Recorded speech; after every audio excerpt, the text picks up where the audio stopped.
So, Aman, oh, there we go. Now we're working. So, Aman, did you hear what comments I made in regards to your question? Because I couldn't hear you back. I couldn't see anything back, and no comment was coming through.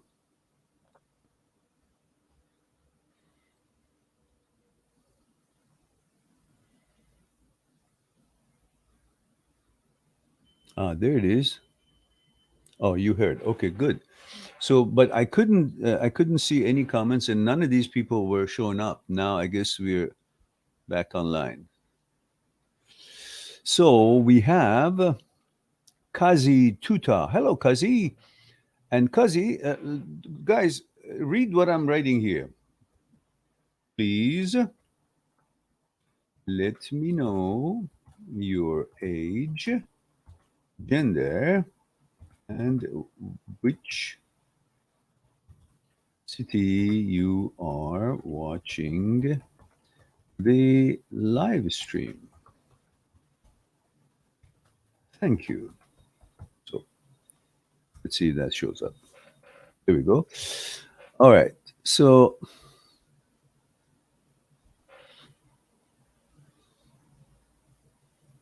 Mace Bannister says hello. Say yo, sir. Yo, Mace.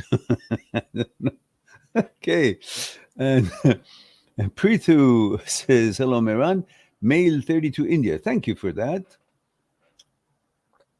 And Random says, hey, Meran, do you know about Random? Do you know about what I requested? Age, gender, where are you doing it from? Sensory motor OCD, and does every form of OCD go away if you don't care about it? If you focus and educate yourself on what that is, what it does, then you will learn that how to deal with it. But one of the very important things about OCD and HOCD and almost anything else in life is about when a thought becomes a belief. For anything to become a belief, there are three things at work. There is a chemical, in this case, serotonin, and dopamine as well, but in this particular study was mentioning serotonin neurotransmitter as the chemical portion of this equation. Then there is array of neurons, which is the structure of this, which is the neurons for the prefrontal cortex and also the temporal lobes, that these neurons uh, form the structure of this equation. And then there is a genetic factor, which is the VMAT2 gene, which is recognized to be the origin point of the chemical structure and um, genetic origin of this whole belief, which is responsible for any religiosity or belief, any kind of a thing that becomes a belief.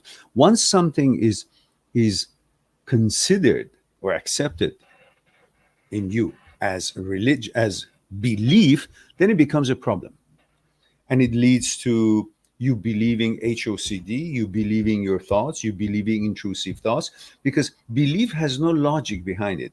But somehow, chemically, structurally, and genetically, it it is there are certain things that are responsible to turn something that really has no factuality, and you end up considering it fact for no reason, and it's not fact. But somehow, when you accept it as fact, many religions in the world, not some, maybe some are, some not, nothing is proven about it. Or many other beliefs, like, I don't know, you believe you saw something in the sky and it was I don't know, a horse flying. If you believe it, you can't help it. You constantly will defend it, but there's no fact to it. But somehow the combination of the neurotransmitter and these other things, that the neurons and so on, have made you believe it for one reason or another. And that becomes difficult to get rid of, because there's no basis of scientific base behind it, but you happen to accept it because it somehow the brain has accepted it as fact, because the brain itself can't tell the difference between virtuality and actuality. Its own world is in virtuality. So whatever happens in there, it thinks about it as if it's factual, as if it's real, because it can't tell the real or not real as long as it's there, and thinks, oh, it's like me, I'm virtual and this thing is virtual, so I consider it fact. So then it makes the body react to that virtual, which is not fact, as if it's a fact. Then the reaction of your body becomes an evidence for you that this is real, because you can feel. It's a pretty messed up. So I hope that kind of gives you a little bit of a point of confusion. So, who else we have here?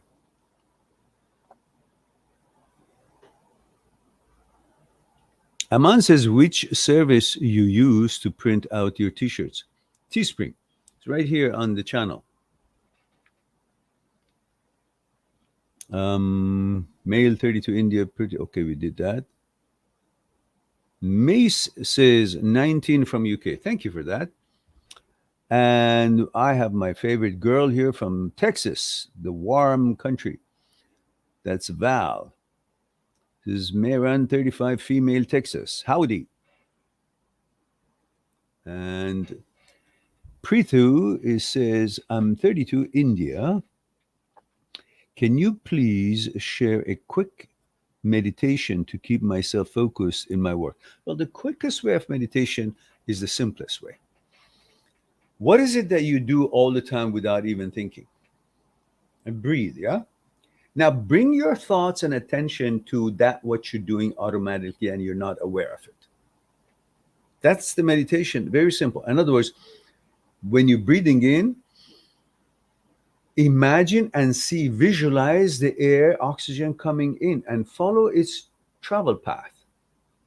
Imagine it coming through your nostril and going down to your lungs.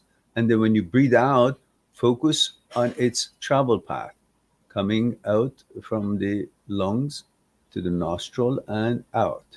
And if you do it slow, stay with it in thoughts, content of what it is. Stay with it. If you're doing it quick breathing, like normal breathing, again, stay with it, like in and out, like you see it, you hear, you feel it, and you hear the sound of it. So focus on the sound of coming in, focus on the feeling that it leaves through while it's moving in and out of your system, and imagine it. Imagine, feel it, and hear it.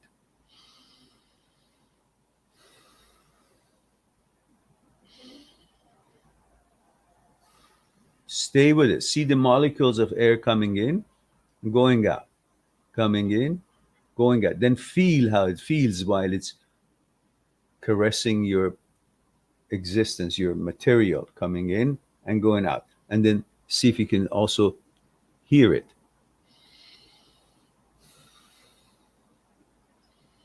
And then just sit, relax, breathe normal. Now, if you make it long, then stay with it long.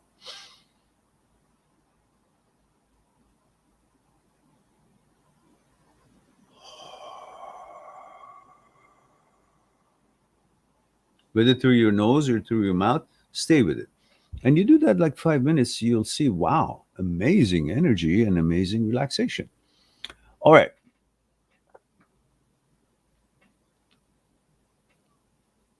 Aman says we had good crowd in that one. Maybe it was glitching in last year. I know. Yeah, they all disappeared. And Chester is here from my hometown. Good to see you here, Chester. Where have you been and how have you been? And Chester, where is it? Where did Chester go? There it is. Male 28 Hawaii. Aloha, Meran. He says, long time no see. How are you doing in this past couple of months? Sorry I couldn't be in your other live streams due to my boss scheduling me on the weekends. Ah, okay. Work is important. I'm glad that you're busy and good of you to be here. Always love to hear from you. And how is my adopted homeland, Hawaii, doing? How are things there? Hope all is well for everybody there. And Kazi Tuta says, what are your thoughts on that? More than 75% of breakups are initiated by female, Meron. Well, maybe so. Who cares? Who cares who initiates it? The fact that it's happening.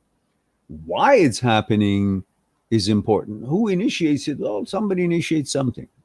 It's not about putting a guilt on the ones who initiate or not. It's about why do they do that? It's the shortcomings of the psyche, shortcomings of the interaction and communication and understanding their reason for being in a relationship. One of the most important parts of relationship is right at the outset that the motivation to be in a relationship for the two people involved in that relationship is not always the same. One is having a different reason for wanting to be in a relationship. The other one is having a different reason. And these reasons are not compatible.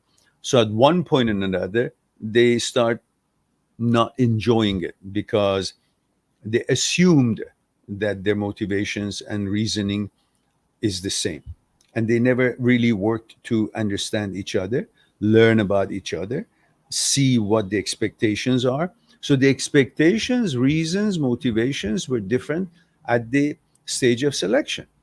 And not really focusing on the changes that happens to your consciousness during that relationship, not communicating well enough, not establishing rituals, not establishing things in common, not being involved in doing and helping things, and always trying to power monger or try to dominate or try to establish certain kind of position. These are all things that makes the relationship fall apart because the intention is not cohesiveness and bring it together. The intention is to show I'm better than you. You should do what I say. My thing goes first. All that nonsense is why, because it's every individual is different, and it's hard enough to make a relationship work, let alone when you don't want to actually focus on what makes it work and what makes it break up. So you're not really compatible. You're not helping to find out what makes it compatible. You're just there to power monger your way, to say that I am the leader here, for even though if you don't, you're not qualified. Domination, dictatorial, your own shortcomings to show power, selfishness, all these. You got to see why you want to be in a relationship. Why? You want to help somebody to be happy, yourself be happy, find common grounds, bring harmony, find things in common, be compatible, grow together on consciousness level, understand each other, and be willing to put, yourself at certain kind of a disadvantage in order for the other one to feel more psychologically secure or attain his or her goals. Or is it only about you? Are you guys going to work together, or just going to use the other one for your pleasures and maybe provisions, depending on who you are, what your goals are, and then try to get your goals happen until you get to a certain stage, and then you say, okay, now I can go on my own, and then find somebody that I really like. What the hell? So these are all about your intentions, and the intentions of people are not always the same in a relationship. That's really the cornerstone of why it breaks up. All right.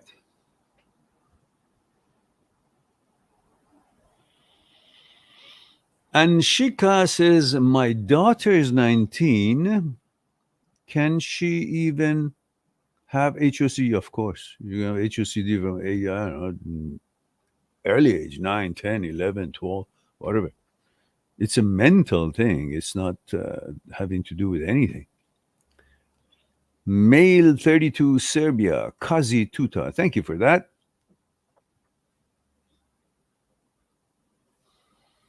And Shika Hana says, "Is HSCD can be cured? It's not a disease. It's a malfunction of the signaling system of the brain. It's a disorder, and by education and understanding the movement of the psyche and how this whole thing about the anxiety, role of amygdala, role of security, understanding the movement of the mind, understanding the malfunction of the signaling system of the brain, understanding the communication between prefrontal cortex and amygdala and thalamus, and the role of caudate nucleus in the midbrain part of the striatum that is designed to shut down the intrusive thoughts automatically based on your values. And when it goes haywire and it doesn't do its job, so all these intrusive thoughts that everybody in the world has it comes in, and instead of being automatically shut down by caudate nucleus, if it's malfunctioning, it hovers there. It doesn't get shut down because the system is not shutting it down. It is a malfunction, a glitch. So when it's hovering and staying there, the person thinks, oh, because it's staying there, it must mean something. It doesn't. It's a malfunction. It's like the door has a springy to open and close automatically, and now it doesn't close because the spring is not working, not because it shouldn't be closed. You got to push it back by hand and close it. Same thing. When these kind of intrusive thoughts don't automatically get disappeared and shut down, then you're responsible through education and understanding that they are intrusive to ignore them, to give the signal manually where it used to be automatic that I'm not interested in this sort of thoughts.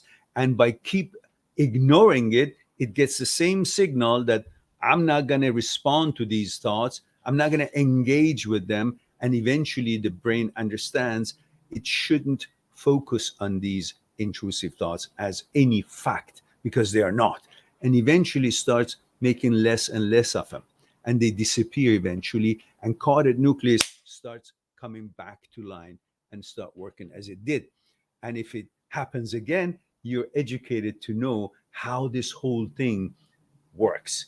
Anxiety, insecurity, all the little things that has been a thought process, overthinking, and of course, all these malfunctions, then your education will help you to ignore it. And the ignoring causes the neuroplasticity through which the brain rewires itself and gets back to what is normal for you. And each person has different program, and whatever that is comes back. And then, of course, you talk to your psychologist, psychotherapist, who are expert in the field of OCD and subsets of OCD. Not every psychologist knows about these things. They don't necessarily are educated in OCD and subsets of OCD. You got to find experts such as Dr. Philipson, such as Dr. Jan Weiner, such as Dr. Schwartz. These are experts in this field. If you can reach them, they're not cheap, but they're experts, and they can help you to unravel all these glitches in the brain and help you to understand what's happening rather than believing a bullshit that is being created by the brain. Brain is a thought manufacturing machine, and it doesn't know what is manufacturing.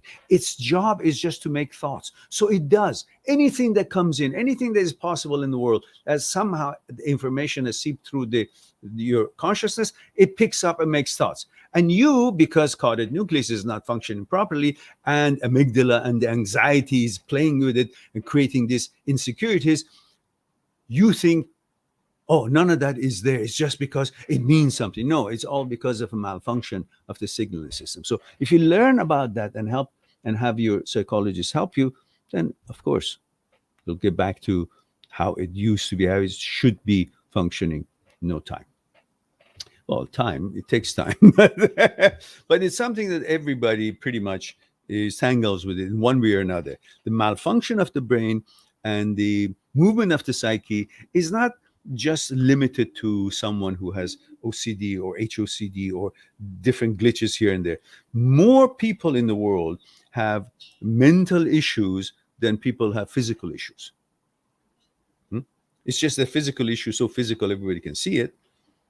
But mentally, they just don't understand that there is a separation between brain, you, and thoughts. As soon as something shows up, they believe it. Oh, it's my brain, so my brain is everything, the boss. No, brain is not you.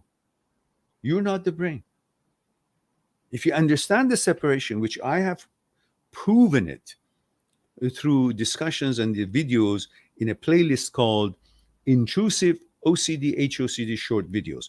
Watch the videos on that playlist. You will see how I have proven beyond the shadow of the doubt intellectually that there is a separation between brain and you, between thoughts that you create using the brain's apparatus and thoughts that the brain creates without your intervention, without your knowledge. There's a separation. And when you understand that, then you relax. And you understand that the thoughts that shows up, it's not you. It's what the brain does. And what the brain does got nothing to do with you. Two different, separate and independent systems. Anyhow, where was I going with that? I forgot. So, there's a lot to say about it, but I lose train of thought sometimes. All right. Kone says, how do you deal with guilt from OCD? What guilt? What guilt? What should there be guilt? It's a bit of a craziness. It's not guilt. I've had it all my life, all kinds of it, all kinds of OCDs as you can think of. I've had it. There's no guilt to it. It's just gotta learn from it and deal with it. Oh yeah, it puts you right on the corner of the border of the crazy, because nobody knows what you're doing, but you know what you're doing, and you got to be honest to yourself. What the fuck is this? I'm going nuts. What am I doing? Touching these things 5 million times and thinking it's gonna change something. That's when the belief system betrays you, because the neurotransmitter of serotonin and dopamine and the genetic factor of the VMAT2 and the neuron packs of the prefrontal and the lateral, I don't know the word of it, and the temporal lobes. They're all involved in this three part equation, and they turn something that has no factuality into belief. And once you believe, then you start doing shit like, touch this. If I don't, my father dies. Or if I don't do that, my exam don't go right. These are like crazy shit. So there's no better word than scientifically said in French. It's called le crazy. It means you're all a little bit crazy. And if you recognize that craziness, then you'll be safe because you know it's crazy. That helps you to research and learn and understand, and don't treat it as a belief or reputable or credible knowledge. You will recognize it as crazy, and then you start fixing it. Abnormal. All right. Prithu says 32 India. Thank you for that. So you look very young and energetic at 65. What are your opinion on the things that age is just a number? Well, it is a number, but it's also, lifestyle and what you do, how you eat, how you function, how you think, how you exercise, how you take care of yourself. All of that is going to take a toll, and you could be, 25 and be not so strong or not feeling healthy and sad and depressed. It depends on how you allow these impressions, these activities of the brain to impress you or make and to control your behavior, rather than you understanding that you're the boss of the brain, not the other way around. So you judge what the brain suggests, not to accept what the brain conjures up. And that will help your mood. But then there could be some people who are at 65 and they're reasonably okay and they take care of themselves as much as possibly they can. So maybe then that's how it is, you know, expressing itself, like you said. And by the way, thank you for that, Prithu. Remind me to send you $5 to promoting my youth. All right. Aman says in one of the videos, I saw a guy said that to see you, what? In one of the video, what video? Not my videos. Whose videos? In some video, I guess. I saw a guy who said, you see you as a lover girl should be also be attracted to us sexually. What? I saw a guy say that to see you as a lover girl should be also be attracted to us sexually, else she see as friends. I'm sorry, I don't understand this. So let me go on to next. Aman. And Shika says, are OCD brains different? Yeah, of course. Yeah. If it wasn't different, it wouldn't be OCD. And then usually, OCD people who have OCD are most cases are above average intelligent. Stupid people don't have problems. The ones who I didn't mean it that way. The ones who actually keep going in detail. OCD brains are very meticulous and very intelligent. They figure out things. They're problem solvers. Automatically, they go in trying to fix everything and they go a little bit too deep. And they think everything has to be precise, perfect, perfectionist. Oh, these are all problems. Perfectionism is a problem. It's not necessarily good, but that's what it is. Perfectionism brings OCD. Anyhow, we don't want to get into it too deep because then we can't have a live stream. It would be just a one-on-one discussion.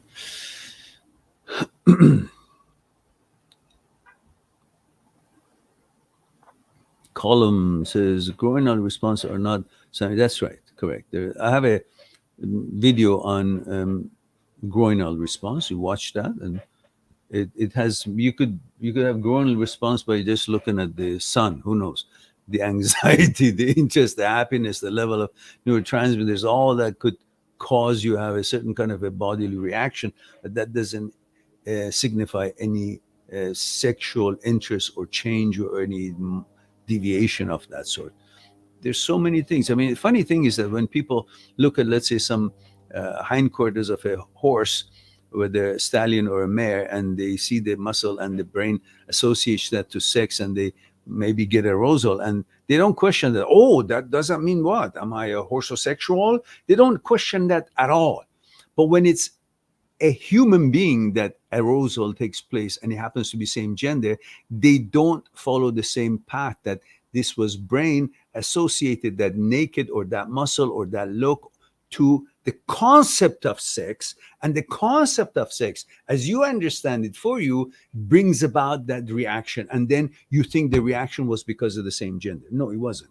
It's the association that happens in a nanosecond, just like it takes place when you look at the, I don't know, some horse, or maybe a romantic table sitting in a restaurant you pass by, and you see the wine bottle and the food, or there's nobody sitting there, but it's set up for that. Then you may get an arousal. What does that mean? You're a table sexual. You don't interpret anything. Let the body do what it does, and you move on. That's all. And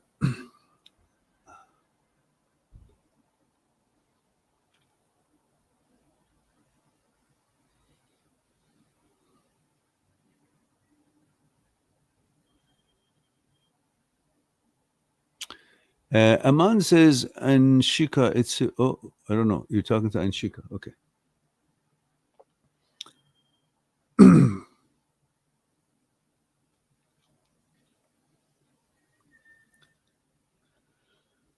May Spanister says, Sir, how much effort should I put in my relationship?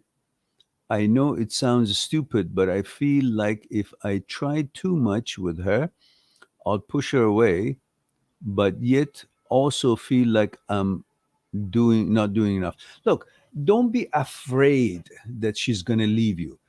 If you're afraid that she's going to leave you, she's going to leave you. Why? Because you end up doing so much bullshit for her. Like you end up being a doormat.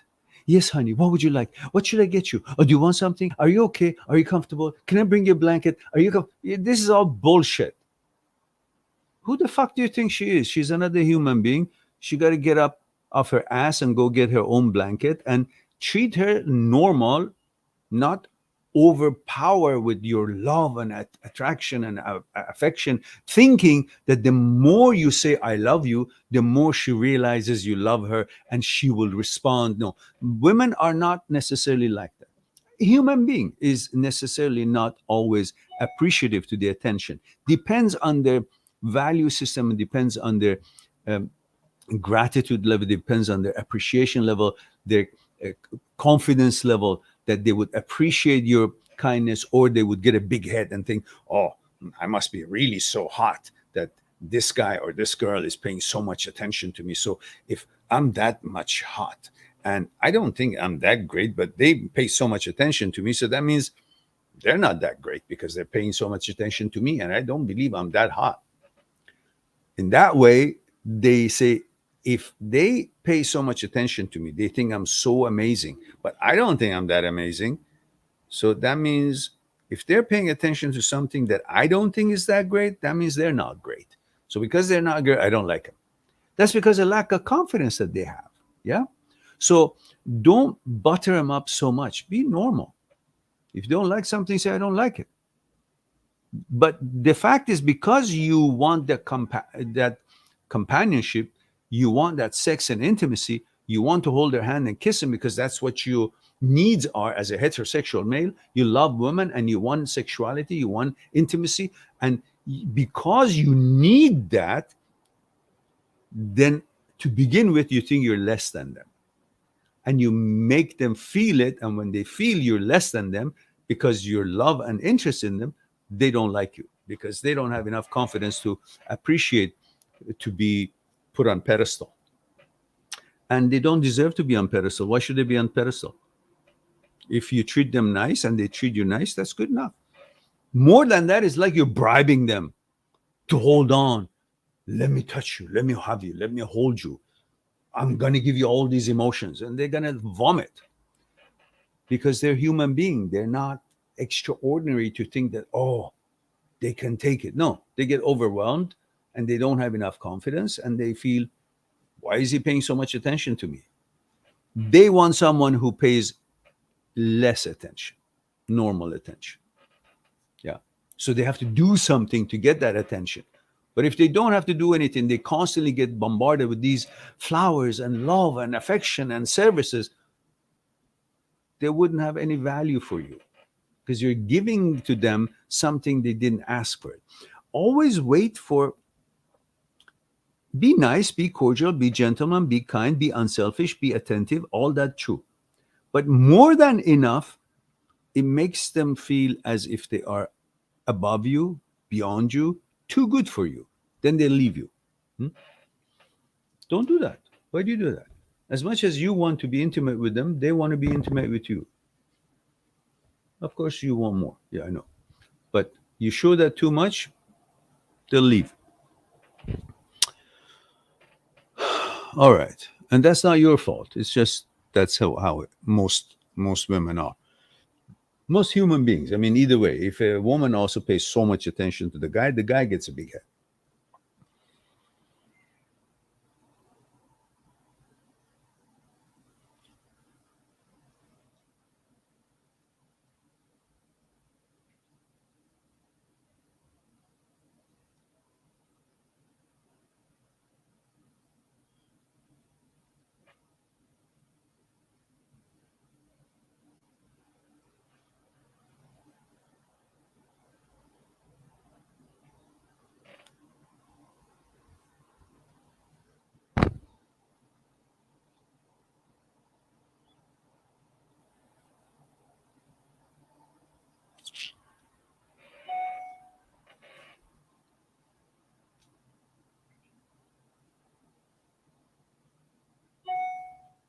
Right, you are, Aman. All right.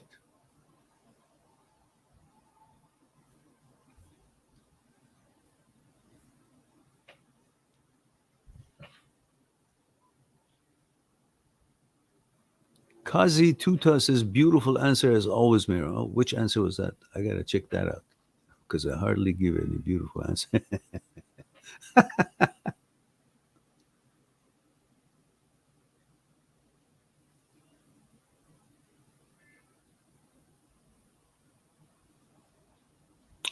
Eunice Rakata says, hello, Meran. Finally, I can watch the stream. Eunice, where are you from? Which time zone? And tell me about your gender and age. Ah, so what time? Where are you, and what's the time difference there? What's the time there now?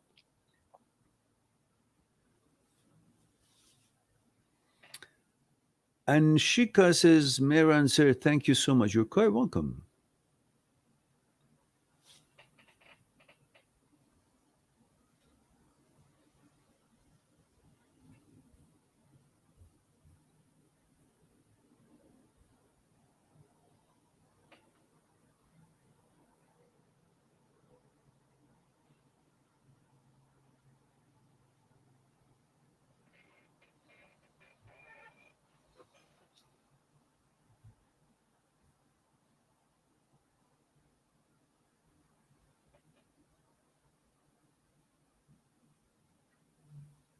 Eunice, you disappeared.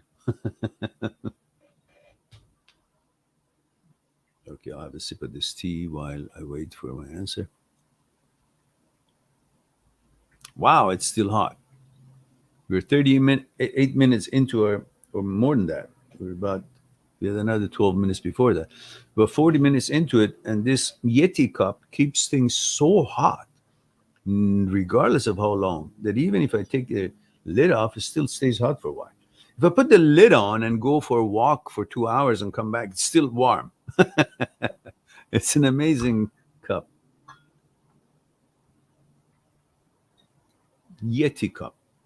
Well, maybe we should get sponsorship from them. We just advertised for their product. And Eunice says, well, I think it's UTS plus 3 or plus 2. Universal time? Well, just tell me what time is it there right now, like PM, AM, what time? And I can quickly see it here and tell you what the time difference is.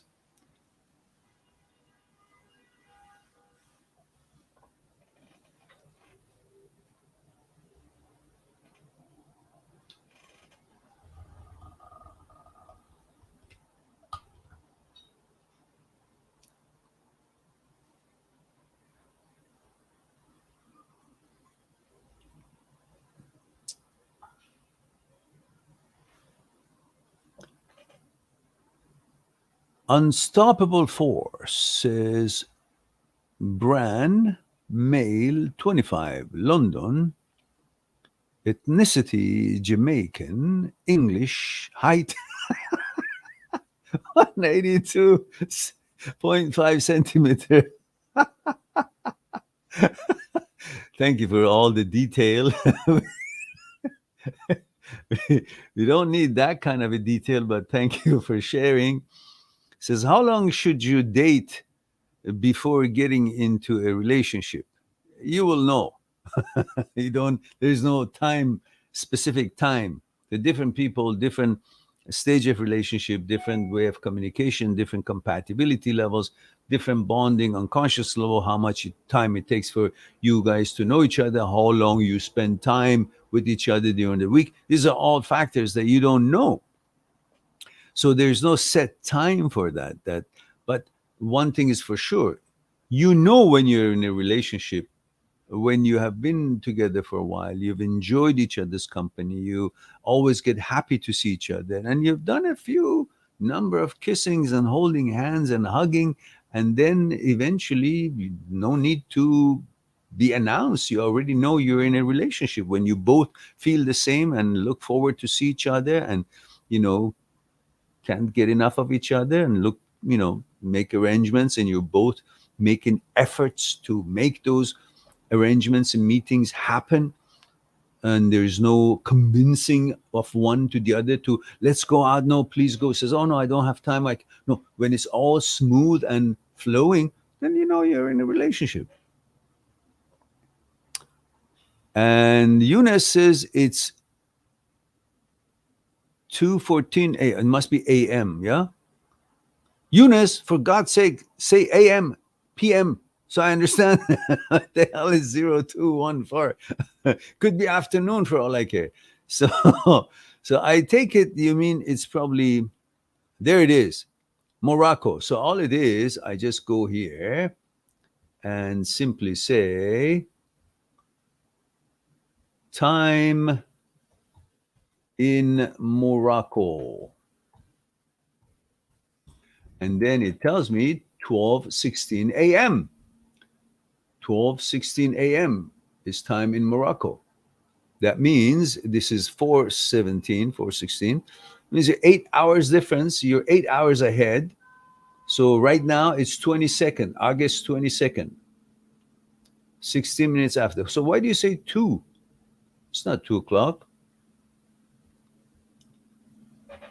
It's not 2:14. It's probably 12. You 0 and 1 is changed, I guess. So anyhow, you're 8 hours ahead. So it's past midnight for you, but for me, it's just afternoon, 4 o'clock or something. What is it? 4:17. Yeah, 4:17 afternoon. And Julia is here. Says more than a week. More than a week. What, Julia? You you started from middle of the sentence. I didn't get the first one. Did you ever leave another message? This is the second part. Share with us the first part of your message, because more than a week means nothing right now. Julia. All right. And Shika Hana'a says it's 4:45 a.m. in India. Oh, you guys are about 12 and a half hours ahead. Yeah. And Eunice, oh, you're in Russia. Okay, now you're confusing the hell out of me. All right. So that means you're like about 10, 11 hours ahead. So, okay, we can do that again. No big deal. Go ahead. Not that we're in a rush or anything.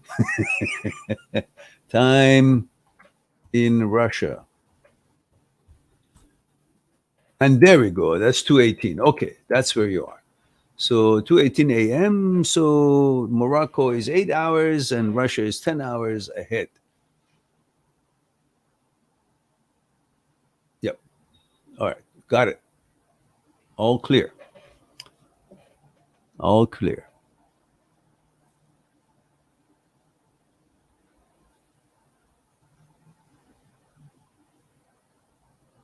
Eunice, you managed to confuse the hell out of me, and that's perfectly good. Good. Good. We got it.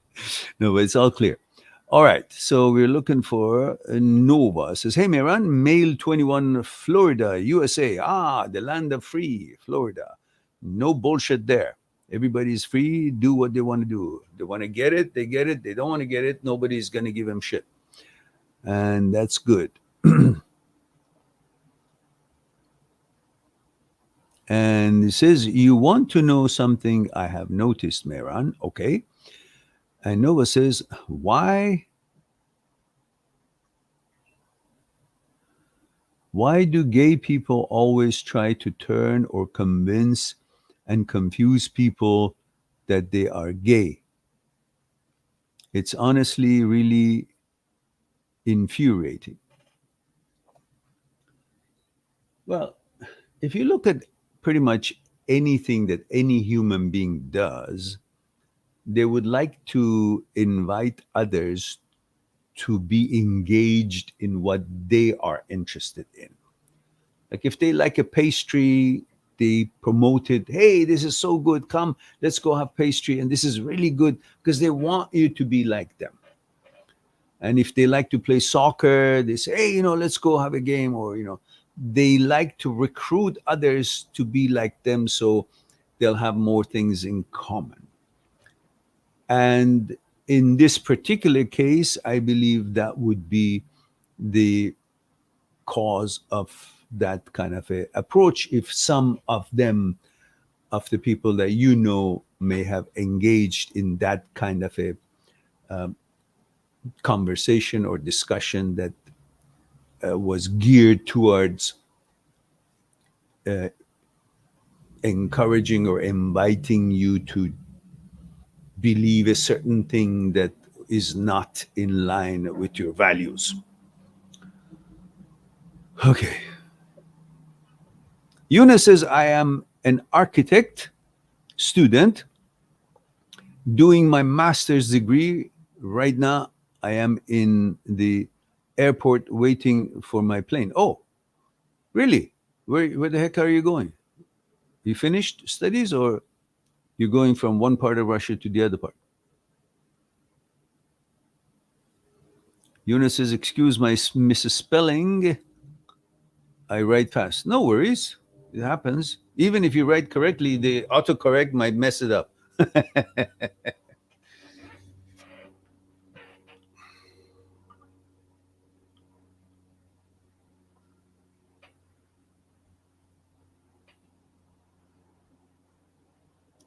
And we still don't know what Julia was saying.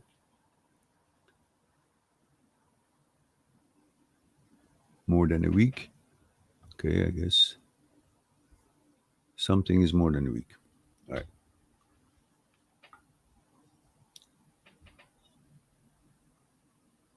By the way, guys, if you like the t-shirts, they each have a saying underneath them. Like this one says, to stop time, you must take thoughts out of consciousness. Because thought is time and time is thought. Not chronological time, but the time that you create when you go into the memory. No longer you're in the present moment, you're in the past. Memory is the past, and past is dead. So if you constantly spend time in memory, you're spending time in the death of the past. So your life as you know it, when you're constantly in the memory, becomes death of the past. That's why you don't want to be in the memory. You want to be in the present moment by focusing on your efforts. Because the efforts and the now are the same. You can only make efforts in the now. In the past, you can't make changes or modifications through any kind of effort. The future hasn't come yet, so you cannot change it or affect it in any way, shape, or form. The only moment in time that you can make efforts and be aware of it and make modifications as you make that effort is the now. So effort equals present. Effort is the now. When you're running, you're making effort for running. You're running in the present moment, in the now. You can change your speed of your running in the present. So efforts can only be done in the now. So when you focus on your efforts, you're in the present moment. You're living in the now, in actuality of life. And that's where you want to be, because that's where your mind and body would be coordinated. When you're making an effort and you're living in the present moment, in the now. That's the reality of life. That's the only thing that exists in the now. So, how did I get in here? No, I don't know. So we're here.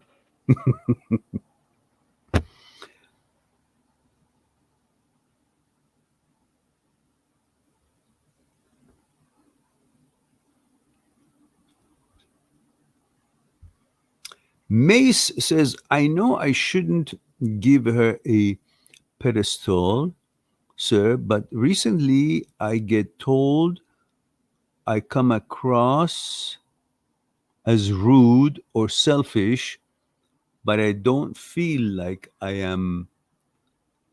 Is that an ego thing? And should I listen to them? I really don't understand who's telling you this, on what context. So I'm like in the dark and trying to, you know, catch the arrows that are being thrown at me, not seeing what the reality, speed, and where it's taking place.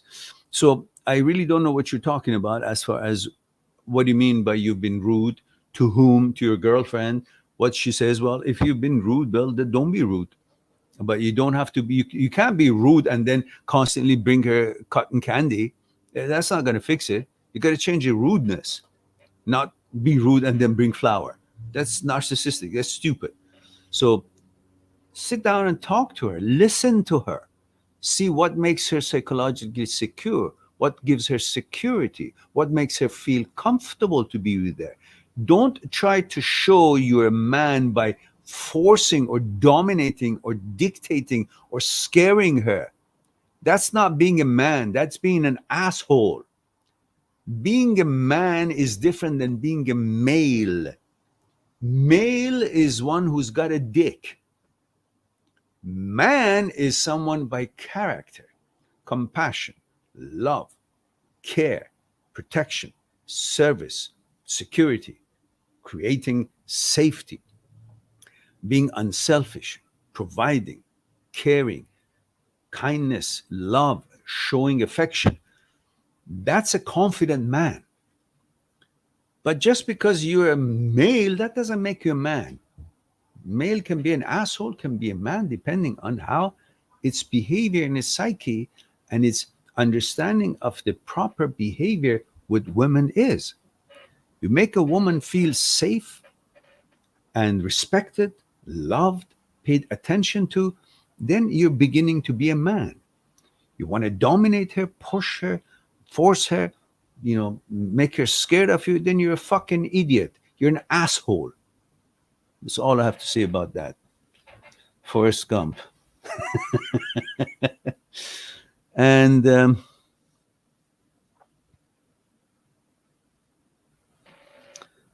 Ashika says, you said it can be cured by education and understanding. How? I mean, by which playlist?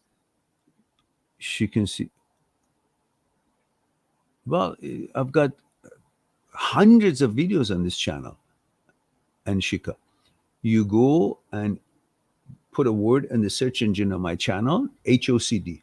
You'll have God knows how many. Or a couple of playlists that are very important. One is intrusive, transient, OCD, HOCD, negative thoughts. That's one that is nitty gritties and interpretations of thoughts and so on that you might or not need to watch them, or you might feel that, oh, I need all these nitty gritty associations, interpretations of thoughts, so I want to watch that playlist. There are many videos in there. Specifically, there are 32 of them that are numbered, 29 of them numbered, and they are covering everything. And then there is another playlist, intrusive OCD, HOCD short videos. None of them are short, but it's a way to encourage people to watch it, I guess. And that's when it discusses a separation between brain and you, and thoughts that you make and thoughts that the brain makes, and have proven that the brain is not you and you're not the brain. And there is one specific video that discusses the neurosurgeon's experiences in neuroscience, Dr. Sperry, Dr. Penfield, Dr. Owen, Dr. Libet.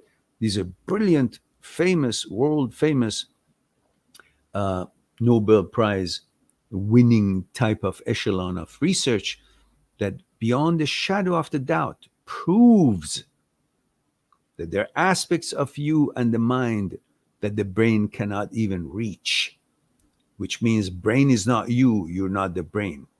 Brain's activity is not representing you. And you have to understand that. And that was a discussion that started in the Aristotle time, 1,000 years ago, between the dualists and materialists. Materialists were saying that there's only atoms and void. Atoms and void. Something, atom, and void, nothing. There's nothing beyond something that you can materially detect it. But then dualists were talking about, no, there is something beyond atom. that it is not beyond material. There's something beyond material. I'm sorry. There's something beyond material that brain cannot reach. So through the experiments that is explained in that video, you can see that Dr. Speary uh, experimented with cutting the corpus callosum, which is the fiber bundle that connects the two hemispheres of the brain, and proved that even though when you cut that, the brain still functions even though you've cut them. So the person doesn't become two people. So there must be something beyond the brain, because when you materially cut them, they still are functioning. How are they functioning? You just cut them. And they were actually looking for the solution or a remedy to seizure problem. And they thought if they, because seizure would start in one part of the brain and then it would travel through corpus callosum to the other hemisphere, and it would become a general seizure, then a localized one. So they decided to cut that and see what happens. And of course, seizure went down and was pretty much helped, but it didn't stop the brain functioning normally, even though they were cut in half. So the person didn't become two characters or two separate individuals. They still function. So they found out there's something more than the material that makes the brain works. And that is when they, through also other scientists like Dr. Penfield, tried to localize different function of the brain. For example, they tried to find a place in the surgeries that they did to manipulate or uh, stimulate a part of the brain that is responsible for you to see a light or say a word or move a hand. They could localize these points, but they couldn't localize the compassion center, couldn't localize math center, couldn't localize political discussions or political uh, point of views in the brain. They couldn't change your consciousness. They couldn't localize the consciousness. So again, that was a different brilliant study. And of course, Dr. Owens shown that a woman's brain was smashed in an accident and should be, it's in vegetative state, and it should have not functioned at all, but they could still communicate. She could still even do math. So what is it that when the brain is smashed still can function? There's something beyond the brain. Then of course, Dr. Libet, amazing discovery. That for that, it's too long. I'm going to put the link here for whoever is interested. It's a 45 minutes video, very informative, and I highly recommend it to every one of you to watch this if you haven't. And the name of it is "Are You or the Brain is the You?" So these videos have been there for you to see. Uh,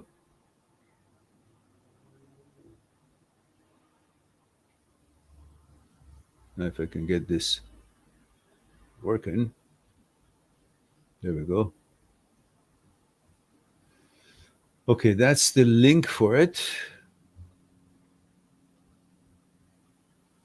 And I hope that you will enjoy it. I spend lots of time researching. These are based on the research of Dr. Egnar, of all these other experts and scientists and neurosurgeons in the 30s and 60s and 70s. And these brilliant neurosurgeons have completed these studies. Um,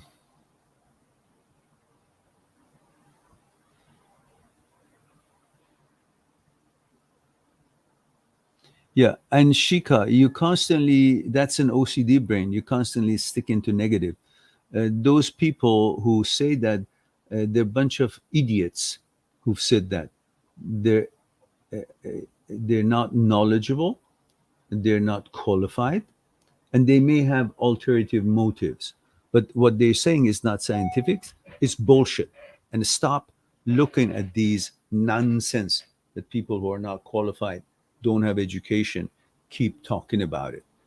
The OCD brain naturally gravitates toward negative stuff because OCD in French is called the doubting disease. So naturally, you want to make sure you focus on credible information from psychology, psychotherapists, scientists, and credible people about the topic, not about any asshole who comes up and tries to, uh, you know, um, claim that uh, HOCD is denial and all that bullshit. That probably serves them a certain purpose. Otherwise, there is no scientific base for it at all.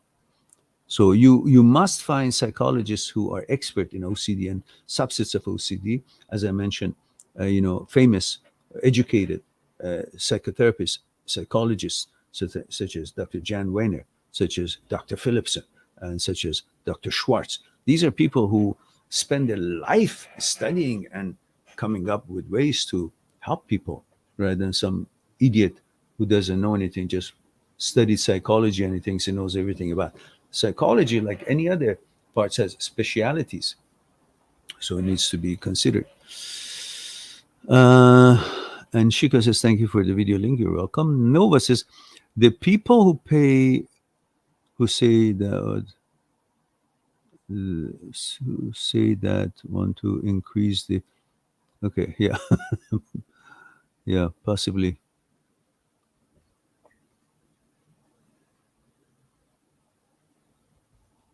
And Brian Shee says, how do you go about rediscovering yourself after someone has gaslight you so much you don't know who or what you are anymore? Brian, 45 years, say thank you. Brian, I need to know a little bit detail. And you guys know that we can't turn this into a one on one discussion to know all what I need to know in order to have a intellectual discussion with you. So you can always remember, you can go on my site, mindthatseekstruth.com. Mindthatseekstruth.com. And make an appointment for Skype consultation. And, together we'll explore what's concerning you one on Skype. And for new clients, when you register for 1 hour, I will throw in another hour for that session, and we'll have 2 hours to discuss what's concerning you, one on Skype. And Eunice says, you see, Mehran, I found your channel 3 years ago. I broke up with my girlfriend, and it was brutal for me. Your videos helped me a lot. I used to sleep with your voice in the background. Oh, delighted to hear that. Thank you for sharing. Delighted that the videos have been helpful to you. Great. That's the whole purpose of this whole channel. And May says, oh, DW, sir. What does that mean? Okay. Uh, so I'm not like that. She just told me. I sometimes come across as rude, but I don't know what I'm doing to make her say that. I don't mean to be, but thanks for waking me up. Yeah, become aware of your behavior. And then if you need some help, sit down with her, make some tea for her. Say, darling, I want to be a better boyfriend for you. Could you tell me what are the things that bothers you about me? And discuss it. Don't come back and says, and you also do that. Don't. Just let her have her moment of telling you what bothers her. And then you just say nothing. Don't discuss it. Don't argue. Say, thank you, sweetheart. I really appreciate it. I will think about them, consider them, and try to make a better version of myself for you, because I really care about you. And I don't want you in any shape or form to feel uncomfortable when I'm near. Instead, I want you to feel comfortable, to come to me, hug me, and let me be that rock that you want to lean on. So then go on and think about it. Say, okay, this part is correct. I have to correct myself on that. That makes her feel a little bit uptight if I behave this way. Or that part, no, I think she misunderstood. So, but I'll make something that make some modifications that she would feel more comfortable. And then you show your integrity about seriousness about making her comfortable, and she will see that. And if that doesn't help and didn't work out, then that means she's got really, her head is not really into the relationship. She just wants to make, chisel you down to make herself look important. In that case, then you'll just eventually, if you're convinced of that, and you sit down and discuss that with her, say, honey, This is the things that was important to me, how you think of me. So I tried to make modifications, but it seems to me that is not satisfactory to you. So I think at this point, if you're not willing to change your behavior towards me, as I have genuinely tried because I'm interested in you, then I think perhaps we should go on our merry ways and find other possibilities and opportunities. That's when you will do that when it comes, not right now. Okay, so let's go on to.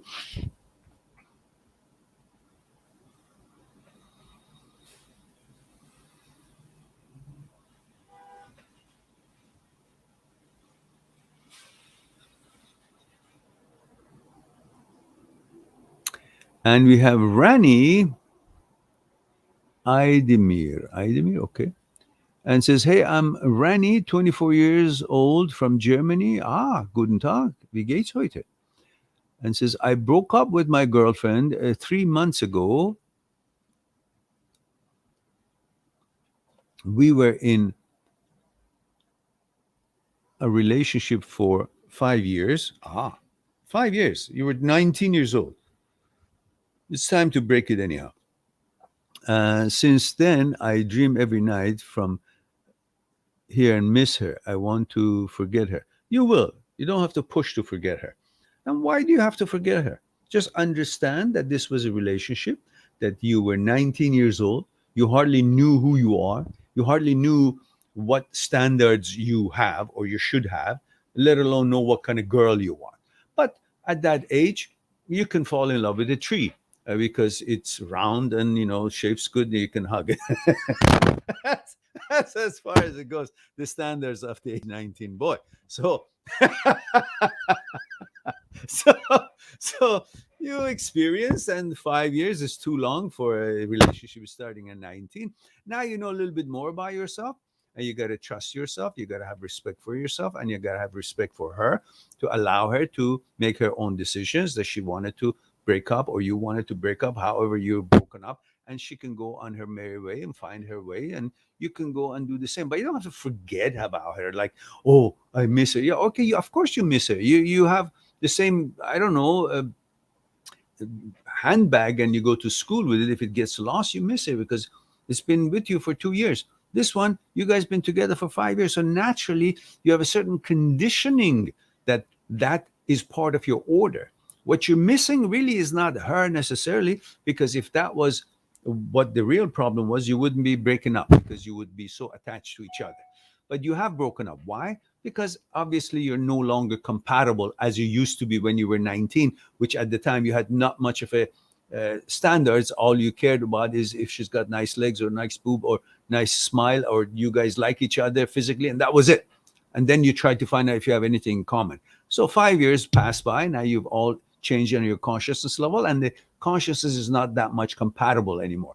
But you created this routine, this being together for 5 years, which is the normal thing for your life, the order of your life. Now that you're not together, you can't do the things that you used to do together to create this routine, to create this order of life. The mechanical processes, the things that you used to do individually or together, is no longer possible because you have broken up. So because you broke up, that order that was coming from those things that you used to do during the day is broken. That order is broken is the way of your life. And that's what you're missing. The way your life been, the order that you were following your life. That's what you're missing. So you keep going into the memory to think about the order, so your mind feels secure because the order is in the memory recorded. While you're in the memory, you see her and you think, oh, it's her that I'm missing. No, you're missing the order. So you create new things that you're interested in, create new routines, new order will be created, and you will be less and less in the memory thinking about her, and you'll be fine. So don't worry about it too much. That will go, that will pass. It's time to find a new, nice German girl and enjoy a different stage of life. And Deep Diver is here. My darling is here. How are you?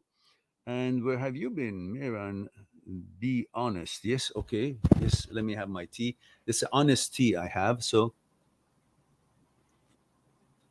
okay, my honest face is on now. So what do you mean, be honest? It says, which tree did Says, which tree did you love the most when you were a teenager? All trees, I'm telling you. I had no prejudice against any. I loved all trees. I just adored women. I loved girls in any shape or form. Uh, so all trees are welcome in my heart. So this is, how many trees have you fallen in love with? Oh, I can't count. I counted last time. I think about maybe 9,900 girls, and I think somewhat short or long from week to a couple of years. I think I had 52 girlfriends. I'm not sure, around that number, or at least I was had some kind of a relationship, whether it was just it was intimate. So yeah, so I that's I've always an interest in. It doesn't have to be perfect, but I thought every girl is perfect, which they are. Women are perfect. Oops. Sorry, I'm missing a little bit honesty. I have to refresh that. No, most women are perfect. Oh, I need more tea. Sorry about that. Lots of women are perfect. Don't ask me more. There is no more honesty coming out of this cup. All right. So where are we now?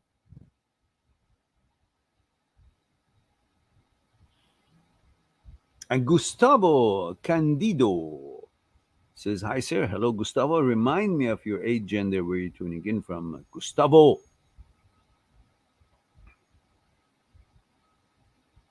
Deep Diver says, "Is there any former lover you still think about from time to time? And what makes you think about it?" Yeah. My girlfriend in university, we were engaged, and she was Japanese. We were totally in love, and now I can think of her because I'm no longer married. But when I was married, I wasn't thinking of her. But when now it's a free range in my brain, I have no loyalty necessarily to any woman of the past. Therefore, I can remember all my relationships, and uh, one of the two that comes to mind is, of course, her. We had a very good relationship, and at the age of so young, so into each other, and it was very pleasant, very pleasant. And she was very beautiful, very beautiful.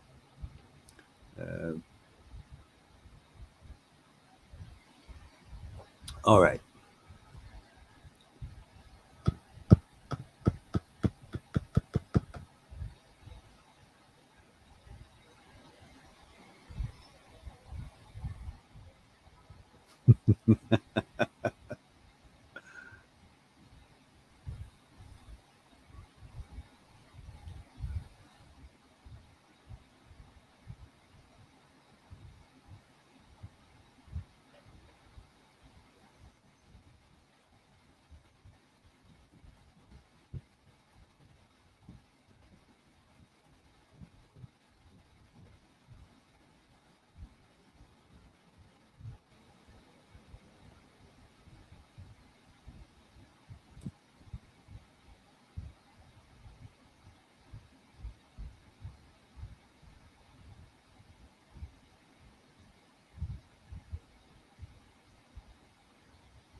So let's see, what do we have here? So Gustavo says 31, Brazil 3Q. What is 3Q? Oh, 31. Brazil 31. Deep Diver says Hantoni Nihongo wakarimasu. I don't speak Japanese that much. I understand, but not everything. Definitely, I have some limited understanding, like enough to introduce myself and say hello and order food. But no, I don't understand like you would if you've lived in Japan. And Deep Diver says, I lived in Japan for several years. Oh, good. I can say, hajime mashite. Watashi no namae wa Mehran desu. Omani kokete. Omani kakete orishi desu. A little bit slip of the tongue here and there. Yeah, and then order some food and, ask some direction here and there. I studied it in my university on my own because I was interested in that whole culture before even I got to know my Japanese girlfriend. I was in martial arts and I was into that culture, and so I wanted to learn more about it through the language. So I educated myself a little bit here and there, and then, of course, I got a little bit more help when when I was with my girlfriend. So I went to Japan and enjoyed, you know, my short travel there. And Kyoto was very nice. Our experience was very funny, very nice. And we have Kiss Doggy says hello from Norway. Hello, Norway, and or Chris Doggy. Sorry, I thought it says Kiss Dog. Yes or no? Come on. And Chris, what about protocol, age, gender? And Otto Gipko says, "What is the future of traditional relationship, in your opinion?" Well, traditional relationship has gone to the dogs, pretty much. Human being went a little bit too far of making everything so um, without any proper boundaries, and they pretty much, with this introduction of feminism, which is not really respectful to women, in my opinion, the way they have interpreted beyond the um, beyond the obvious importance of equal opportunities and so on, and they actually disrespecting women by considering them to be just as rough and tough and unreasonable and assholes as men are. Most men are. So I think they've done a disservice by trying to promote in the minds of women a false narrative of respect by promoting feminism with the context that they're promoting it, rather than feminism being a representation of a strong woman, educated woman, capable woman, and a woman that must, every human being should have equal opportunities, equal pay, and all of that. But instead of that, they've changed the narrative and meaning of feminism to some kind of a, same as a asshole man. Everything, everything is just nothing. Anyhow, that's a different topic for different. They're trying to say women are and men are the same. They're not. Women are and men are not the same. I don't give a shit who says what. Women are beautiful, fragile, amazing in their own way, and men are amazing in their own way. But trying to say that women are men and they should be able to do and should be involved in everything that the man does, or the man should be able to do whatever the women do, or they should be interested. But it's all fucking bullshit. The whole beauty of this world is that men and women are different. We don't want to be like women. We love women because they're women. They're different than us. We don't want them to be like us. And I definitely don't want to be like women. So to each his own. You want to be, go ahead, but don't try to make it a universal thing. That women are men and men are women, and they are all the same. They're not the same. They're very different, and that's why this universe has become what it is. It can work because women and men are different, and they should be different. Otherwise, why the fuck would I even want to go on a date with a woman who's acting like me? Anyhow, leave that alone. And Chris Doggy says, male 24 from Norway. Thank you very much. Gustavo says, totally agree with you. I don't know what, but thank you. And Deep Diver says, by the way, Meron, I told the guy who is chasing me, that we are adults and we are not on the same page in terms of relationship status, and wish the one who said, I want to honor you, I think that's what it was. And he actually wanted to get into your pants, but he worded it that way. And I'm glad that you're smart enough to know that.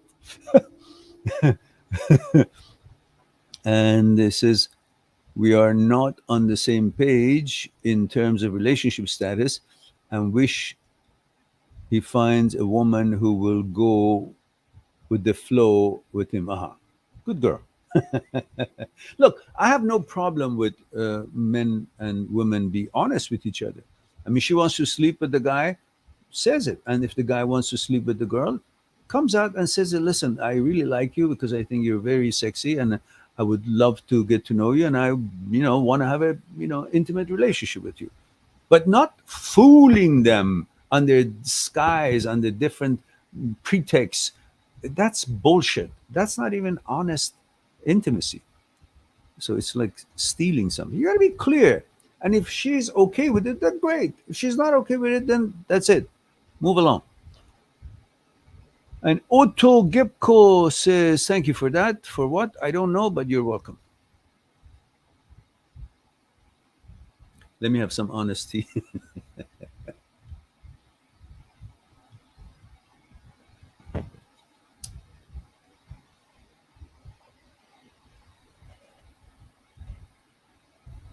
All right. What have you guys done as far as promoting this channel? God damn it, guys. We're going to wither and die before before this channel gets really this exposure it deserves. You can see that it's got good contents, helpful contents. But unless you guys promote it, we'll die. Nobody finds this channel. It's somehow, whatever it is I'm doing wrong, it's not working. So talk about it in chat rooms, share it on social media, the videos that you like. Talk about it, do something. I don't know. What the hell? And I'm doing whatever I can. Deep Diver says, and now he's still trying to come back and I ignore him. That'll make him more come back. I introduce your channel to a couple of people I know. Thank you. I appreciate that. A virtual hug to you, and I really appreciate any effort that is made to introduce this channel, one way or another, to other people who can also benefit from it and, give us exposure. By the way, my site, mind@6truth.com, is being revamped.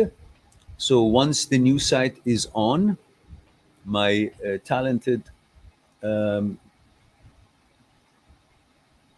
IT expert is in UK, and he's started working on it. And my talented uh, graphic designer in Russia, she's also going to communicate with him to make this site a little bit more user friendly and to the point, and have new features, and we'll have group sessions that people can push a button, and instead of paying a couple of $100 for an hour discussion with me, they could pay maybe $25 or some number, $50 or whatever it is going to be. So that 10 people minimum can be in the same session. They could enjoy hearing each other's topics and concerns and the answer to that could help them all. And maybe a couple of hours of a session. Everybody gets a few questions in, and for that, they wouldn't pay the whole amount. They would just pay a portion because collectively, then it would make make the session economically viable. So we have that feature coming on. That would be a Zoom meeting. That the link would be sent, and then we have other features that we're trying to put together and see how that goes. Hopefully, that'll be done in a few months, if not sooner. Depends on my programmer's time and busyness. And Rani says, "Is there any space for OCD questions today?" Yes, of course. Go ahead. Not a problem.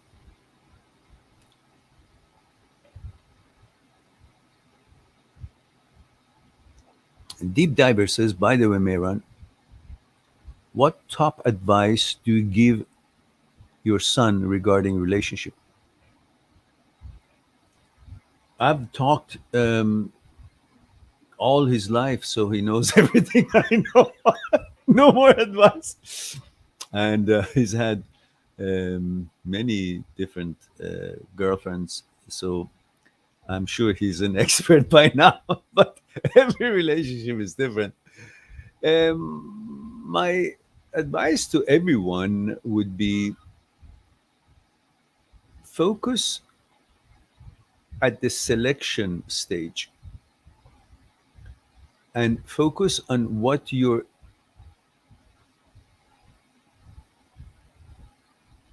standards are. And if your girlfriend or girlfriend, candidate girlfriend to be, meets those standards rather than putting up a face to look like she's interested, but in fact, she's not. Or she's not compatible, but both of you try to seem compatible to each other because at the beginning, the physical attraction is going to overwhelm you and you will be okay to put up with lots of differences and don't even see it because you're infatuated with that sexual interest and the novelty of the whole thing and the feeling of conquering and belonging and being accepted and accepting and creating a relationship and the intimacy and all that will actually not allow you to see the totality of that girlfriend or that person that you're considering. So pay attention to the things at the beginning when you would, the things that you would be paying attention 6 months down the road. Because all those that you would be paying attention to and you'll focus on and you'll notice on 6 months, 7 months down the road will not be visible at the beginning because they're covered by the layers of sweetness at the beginning, which is motivated by, the sexual interest and so on and so forth. So pretty much that for now. Your motivation for a relationship should be compatible. Why is it that you want to be in relationship with that girl or the girl with you? Is she coming from the same angle? What is her reasoning wanting to be in this relationship? What is yours? Yours could be making a family, or it could be sex. Hers could be maybe provision or lifestyle. But these are all part of the thing. You got to see how many things are compatible in your motivation and reasoning for wanting to be in relationship with each other, and that could help at least give a better chance to see if things would continue working out when the time has passed, rather than as the time passes by, those novelties that attract you two together at the beginning kind of fade away, and then the things that are not palatable to either one of you would become more pronounced. And that's when you'll see where it's not going to work.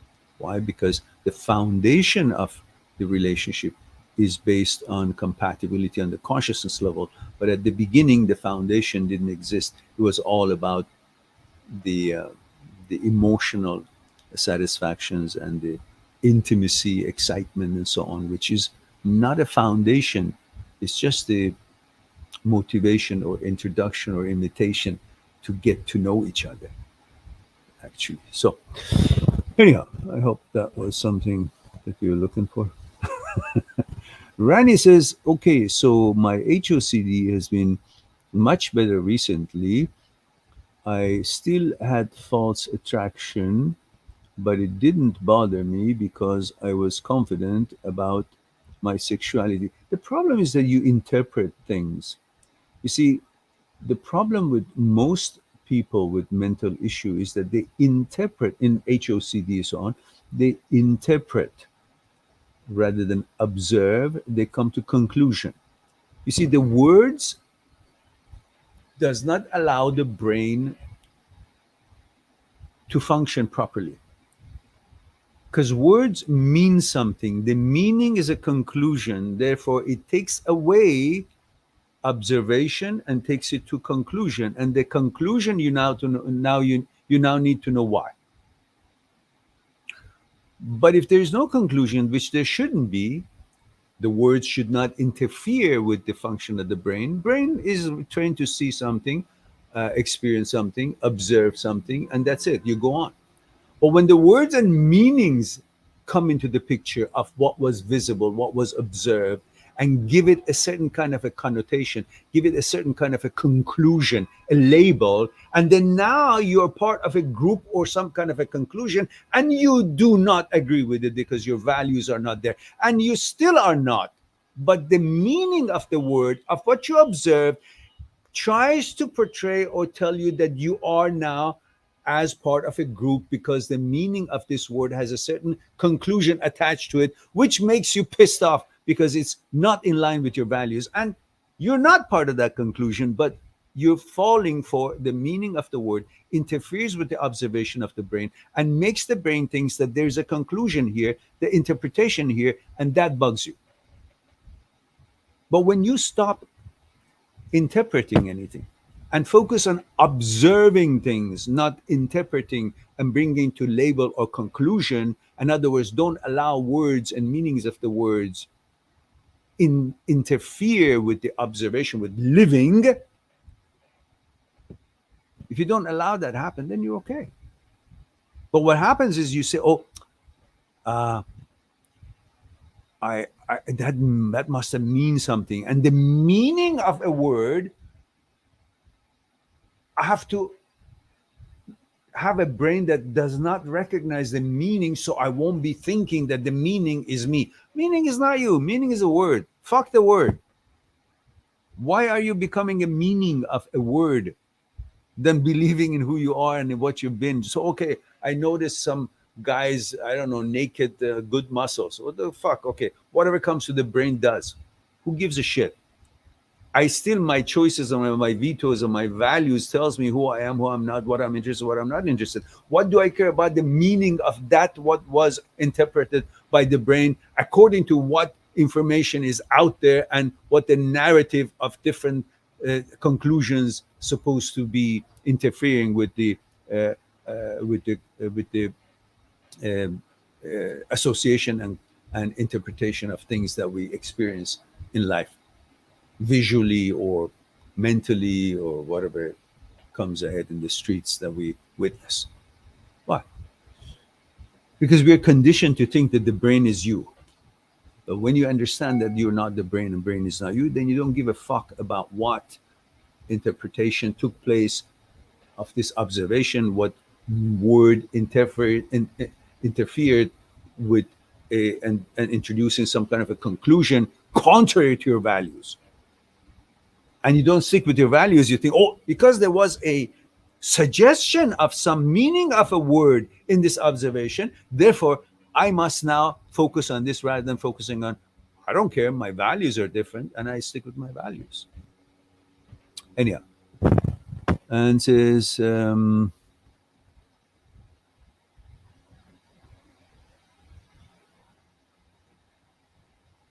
yes, the feeling you get is because of the thought. Brain is very powerful. When a conclusion or a word or a meaning of a word suggests something, then because the brain is virtual itself, it doesn't have physicality, it's all neurons. Therefore, the brain cannot tell the difference between virtual and actual. So it believes the virtuality, believes the suggestion, image, or idea. And then based on that, that thinks possibly that's fact because it cannot tell the difference between virtuality and actuality. It makes the body react. When the brain makes the body react based on a certain thought or image that it believes because it doesn't have capability to distinguish between virtuality and actuality, it believes whatever shows up in there, like the memory makes you react or feel the same way as movies do, because the brain cannot tell if it's real or not real. It just reacts to what is being is being transmitted. So therefore, it makes the body react to that thought. When the body reacts to that, you can feel that reaction of the body. That becomes an evidence for you that then that thought is actual, is not. You're feeling the actuality that as the brain has affected the body to feel. That is not an evidence that what the brain thought is actual. It's just that the brain can manipulate the body and make the body react. The reaction you feel is not a representation or the evidence of the actuality of the thought or the idea or the image. And that's your problem. That's where you fall off. You believe because you believe the physicality is now going to be a evidence that the virtuality was an actuality. What the fuck is that? Don't fall for that shit.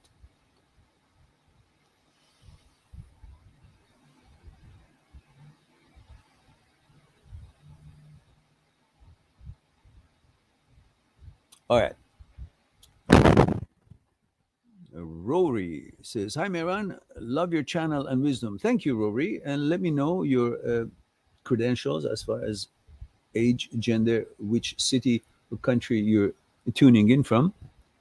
And Chris Doggy says, "Thanks for all your videos. I just got out of my first relationship of 3 years. Up until the end, she kept telling me she loved me and made plans for our future together, but suddenly ended it.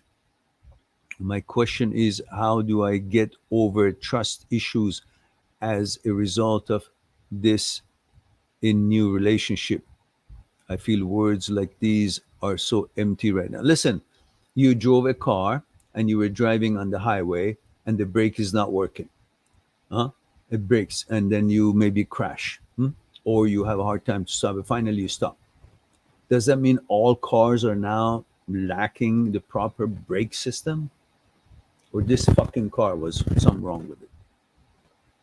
You can't say no car has good brakes. Well, the girl was an idiot, took you for a ride, and probably had other things happening and waiting until those things become really solid until let go of this line that she's hanging on to. So she was a character of that sort. But that doesn't mean all women are the same. There are amazing women out there, beautiful in body and beautiful in mind, and they're responsible and credible. And you cannot allow some fucking example to be a representation of all amazing women out there. You can't do that. What about if some woman is having a bad experience with a guy and says all guys are assholes? Are you an asshole? No, you're not. So just as that is wrong, it's wrong if you think this way. This particular woman had certain kind of shortcomings and certain kind of an agenda and was an asshole, opportunist, and that's what she did. But that has nothing to do with other women. Some are, some aren't. You got to individually experience and then make your judgment based on the actual experience you have with that particular soul, that particular entity, that particular consciousness, and then make your observations on the actuality of that experience rather than, oh, one experience, now I have a trust issue. Oh, you want to turn yourself into a victim because you want to be lazy ass and not really do your job and want them to simply give you a free pass by catering to you and be nice and consider you as a sick puppy, and I have to take care of him, and you're kind of putting so much pressure on your next girlfriend for no reason because of the fuck up that this one did. No, you still got to be a gentleman. You still got to be a good boyfriend. You still got to be attentive. You still got to be doing all the good things that you can do for your next girlfriend, and then see if she measures up. If she didn't, next, because you can't judge everyone the same stick. Anyhow, that's what I think about that. And a deep diver says, by the way, Mehran, what makes a man obsessed over a woman? Hmm, excellent question. Lots of things. Sex, position, the genetic programs that most men have, that they want to have that woman to themselves, and they see all others threat to want to get a little bit of the honey that they have. So that makes the man to behave in a way that is not comfortable for the woman. If the woman actually is able to show with her behavior and her strength and standards of behavior in the society to her man, that they belong to each other, she's not deviating and she's not entertaining the advances of other men, the men the man, her boyfriend, eventually understands that she's strong. She's not going to be persuaded, she's not going to be played with, and she's not going to pay attention to advances of other men because she knows that what other men are all about. They want to get into her pants. There's no other reason that they want to be nice to her when, they're approaching. Eventually, the truth is, a heterosexual male is programmed for procreation and loves women, wants to be with her, and ultimately wants to have sex with her. So naturally, the approach is with some motivation.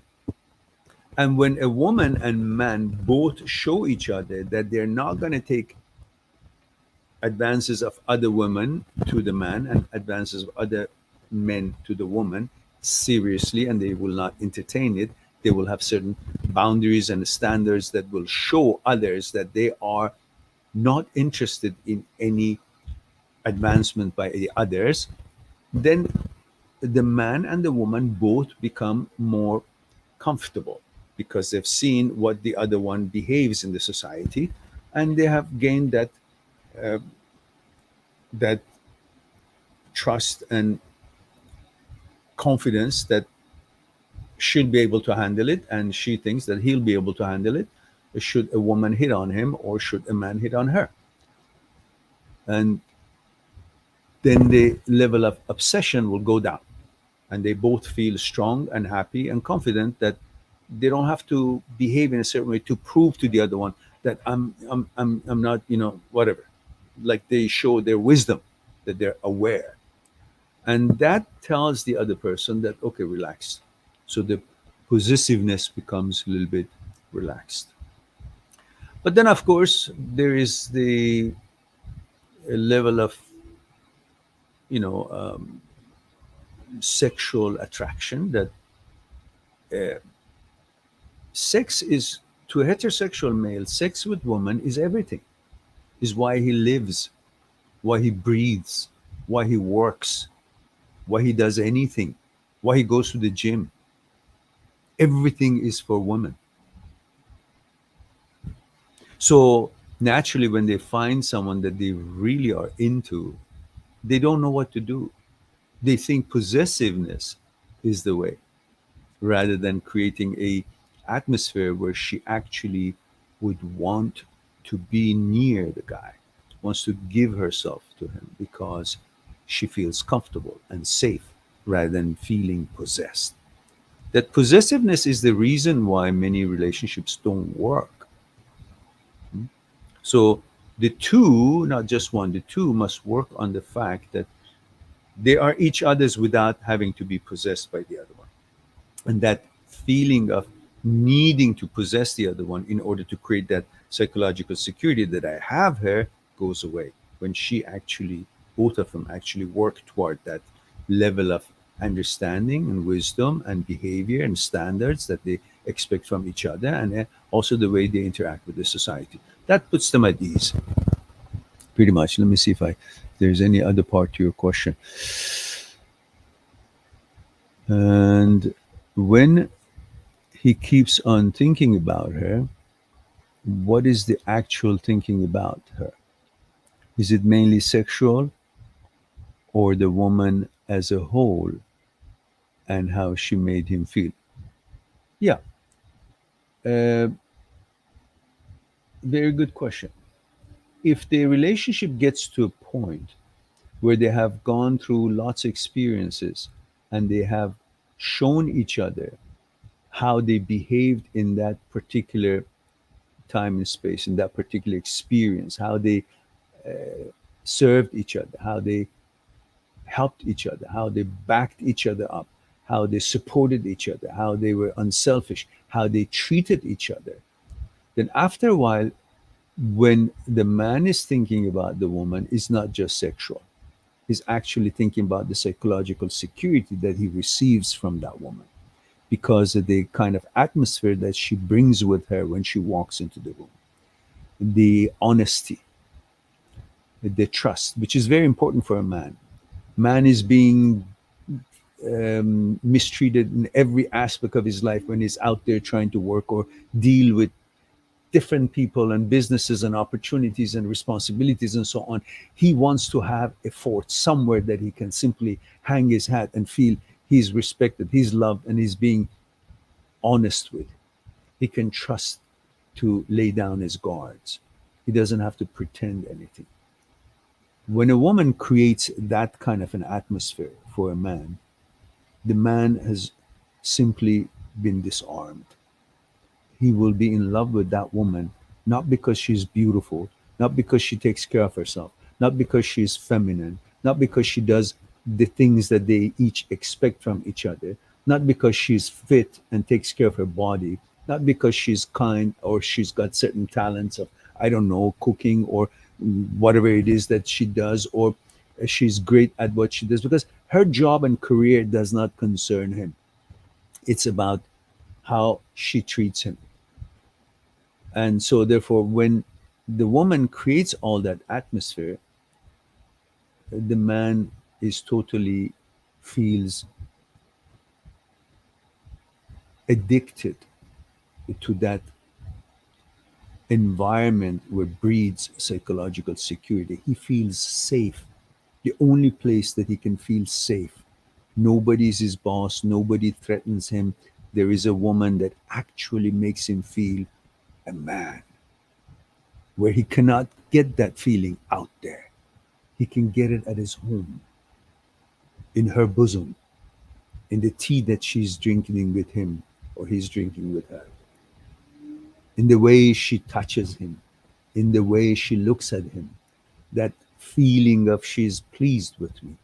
I'm good, since I've been conditioned since childhood that a woman's pat on the head or on the back or a smile represents that I am worthy, because that's how we've been conditioned since childhood, teachers, mothers, and this and that, so forth.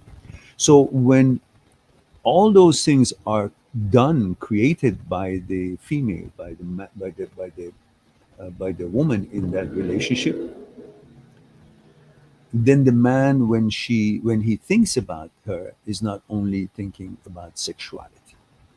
He's thinking about the whole entirety of the energy that she produces and brings when she's in the room, when she's with him. So he is going to miss her as an entity, as an energy, as an human, not the sexuality. Because, we think about sex depending on how busy we are or not, from every 5 seconds to every 10 seconds, 20 seconds, 30 seconds, depending on what it is that we are doing on that day. And that's all going to be sexual. But when there is this sort of a behavior and interaction with this girlfriend or this wife or whatnot, then when you think about the woman is not sexual only. It's actually goes beyond sexual, and he really misses her. And of course, sex with that kind of a woman is tremendously different level, because it's all about her now, not because he wants to impress her, because he really genuinely wants to please her, because he honors her, because she has created something that he's been searching all around the world: psychological security, which is unattainable, but that's the closest thing.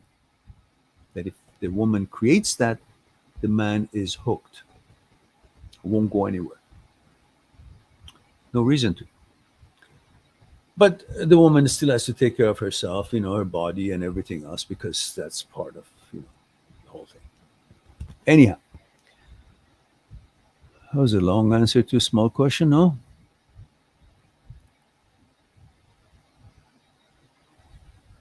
Chris Doggy says, my question is, how do you, okay, I'll answer that. Rory is female, 30, Los Angeles. Says, I have FOMO, fear of missing out, due to COVID. I've been missing a lot of friends gatherings since not everyone is vaccinated. Well, they shouldn't be. That's pretty much bullshit. It's a gene therapy. You got to do your own research and watch what you're doing to yourselves.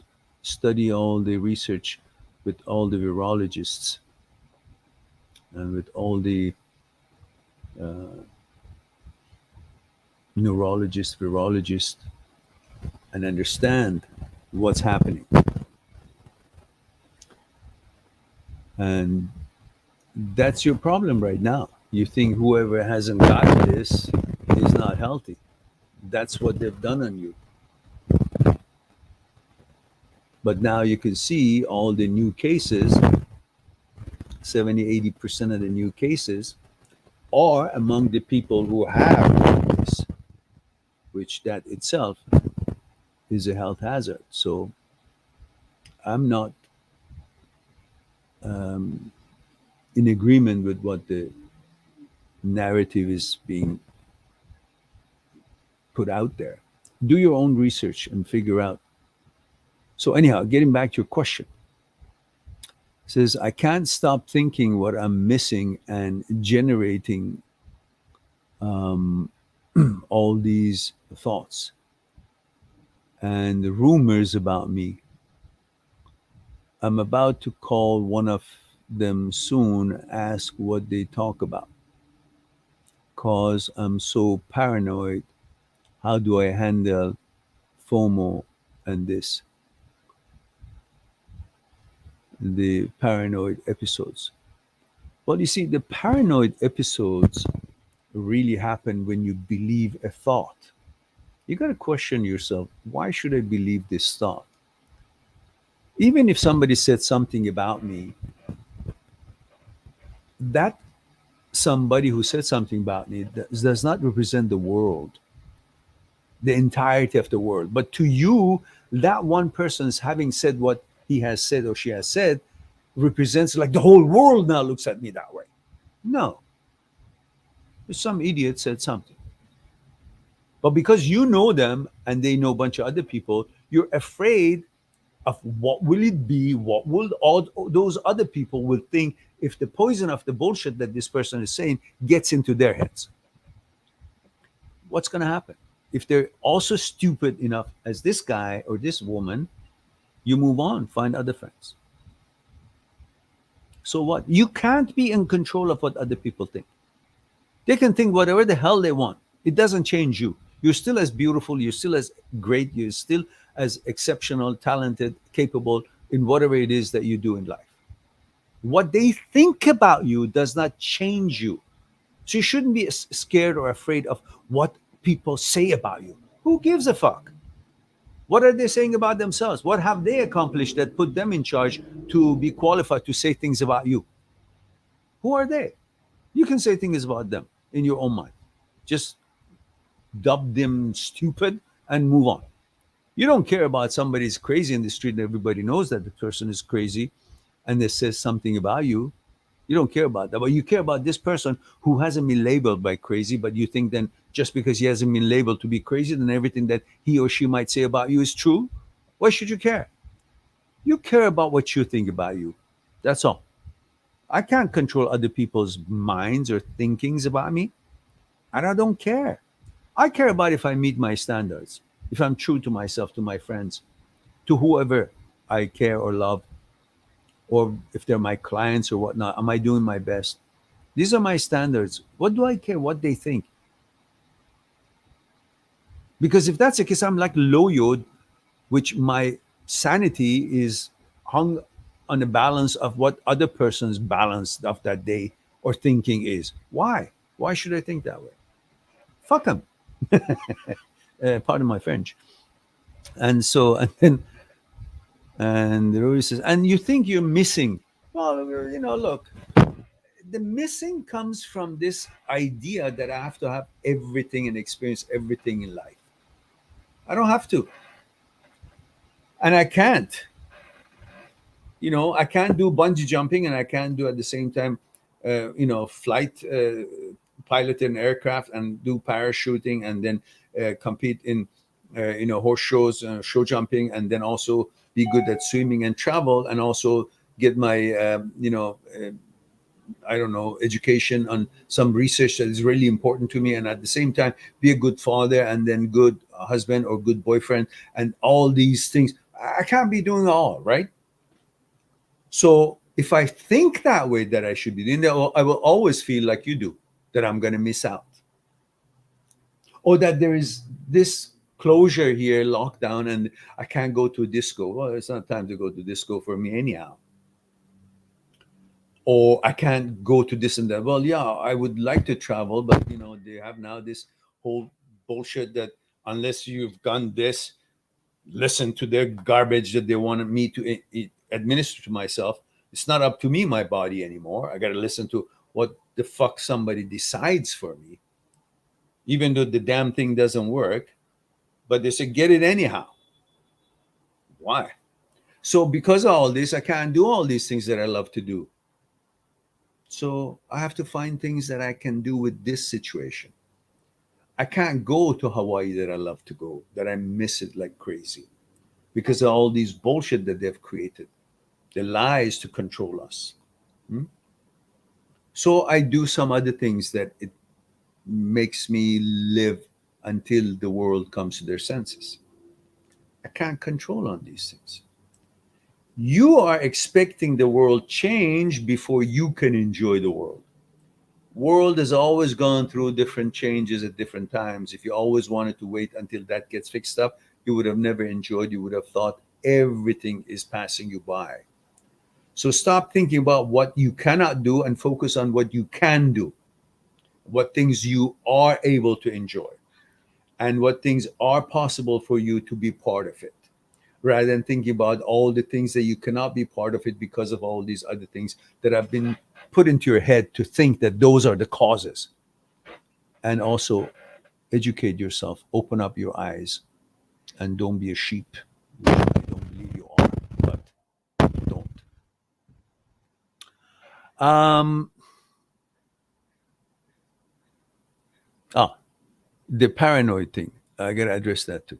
The paranoid thing happens when you believe your thoughts. In other words, you no longer are interpreting or evaluating thoughts. You have turned it and allowed it to become a belief. As I mentioned at the beginning of our discussion here, there are three components that is responsible for uh, religiosity or belief. Anything that becomes a certain kind of a belief without any supporting elements that is to the standards that is necessary. And that is a neurotransmitter called serotonin, and often dopamine is also responsible. And then we have array of neurons, which are these in the array of neurons, which they are um,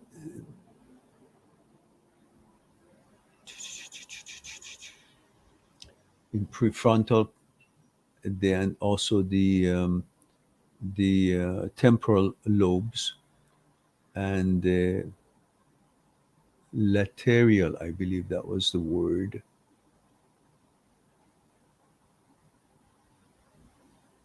which is between the skin and the rest of it. But I don't remember the exact wording for it.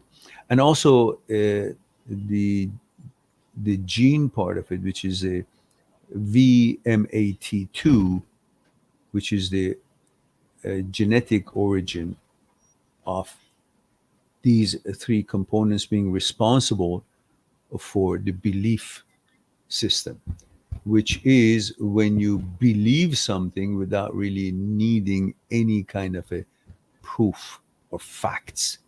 You just follow it, you just believe in it. And so, if you become a little bit more um, investigative about why should I allow this to be a belief and not examined for its qualities, once you don't allow something to become belief, you won't panic. Because you only panic when you're convinced that this is the only thing and that you consider it a fact, which then if you look at the neurotransmitter serotonin, look at the bunch of neurons that are at work, and look at the involvement of that genetic code, the VMAT2, I believe that's what it is, then you will not be so bamboozled that you have to follow this, you know.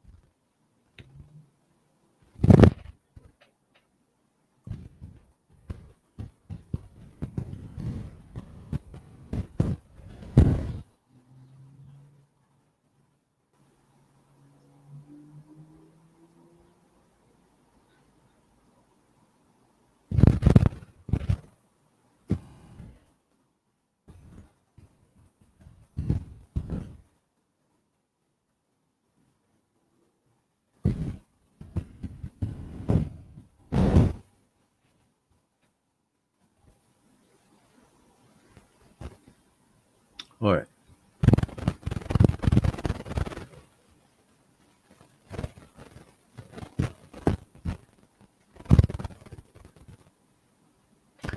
We have Deep Diver says, wow, that was a very passionate answer. Merci, you're quite welcome. That was before Rory's question, I believe. And Lantern Swamp says, hi, Meran. Love your content. My long distance love interest is a people pleaser. Has very low self esteem and has Lantern. I need to know your age, gender, where you're tuning in from. Help me out here. And I will read this. While I'm reading, please provide that info. I appreciate that. It says, is a people pleaser, has very low self esteem, and has self harm past. She is also diagnosed autistic and a virgin. Being virgin is not a sickness or something to be diagnosed. So, what's wrong with you? Rory says, thank you. You're quite welcome, dear. Um, and she told me she did not enjoy it. Okay, Lantern is 27, male from California. Thank you for that. So she says, and she's also diagnosed autistic and a virgin. Okay, it used to be a virtue, now it's a diagnosis. It's a handicap to be a virgin. So she told me she did not enjoy it at all, but felt pressure to please the guy. She shared all the details and she is probably being honest about not being attracted to the guy or not enjoying the BJ. I don't understand. Okay, okay. My question is this an unfixable mental issue or just a terrible case of uncontrollable people pleasing that I don't understand. I mean, you can be a people pleaser, but you don't give them a blowjob just because they ask for it. What the hell is that? It would have been a different world if I just walk up to some hot chick and say, "Hey, are you a people pleaser?" Okay, let's get serious. So- and so I don't know why you call that people pleaser. That's her choice. She doesn't have to do that. I mean, she's that weak. Why do you want to be with her? Because that's not going to be the end of it. She got to fix herself up and understand what her values are and what standards are, and she can't just simply do what people ask her to do. It could be anything. Say, okay, give me your money. Okay, here it is. Go clean that place. Okay, I'll do that. Go and whatever, and then she does that too. It doesn't make sense. And the thing is, again, because the brain doesn't understand virtuality and actuality, can't tell the difference, you're hooked on her thinking that you have a girlfriend, even though you guys are long distance and you don't see each other. And why are you torturing yourself? Why don't you go find a girlfriend close by and, physically be able to hold hands and walk around and have coffee and tea, and then you have some kind of a communication going. But you have picked up a pigeon and they think that, oh, it's a victim. Well, everybody makes their own decision. If that decision that she's making, being people pleaser or whatever it is, you're not pleased with it, well, then end it. Why are you torturing yourself trying to fix someone, to be responsible for fixing someone that is actually hurting? Her behavior is hurting you and you have no control on it.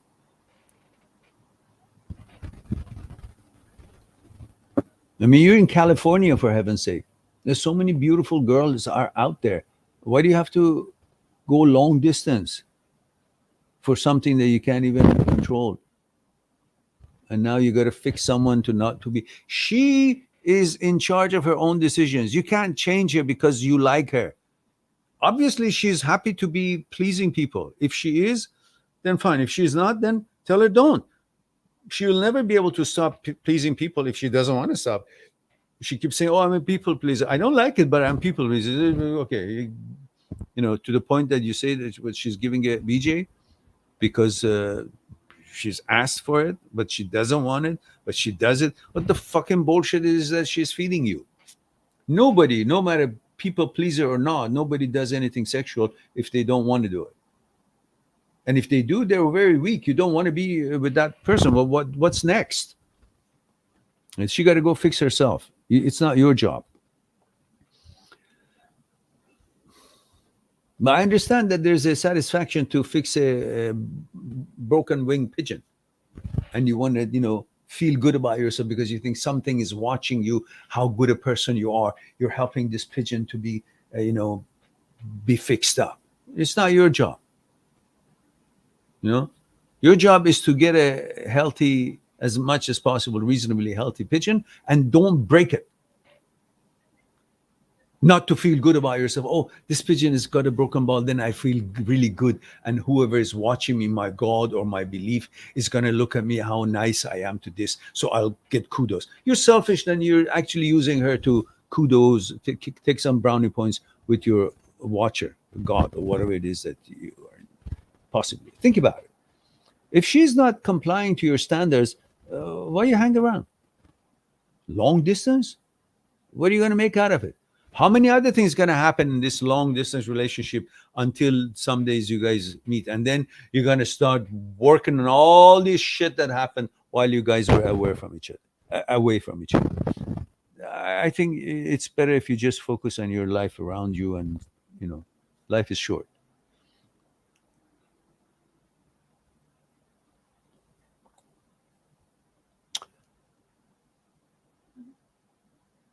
Rory says your mic feels distant when you are away or when you move too much that way. Oh, okay. And makes that wind sound when you tap on your table. Okay. I don't know what's wrong with this. I mean, I have a very expensive microphone, and somehow recently I have this problem. Can you guys hear me okay now? I'm close to it. Do you still feel it the same way, Rory?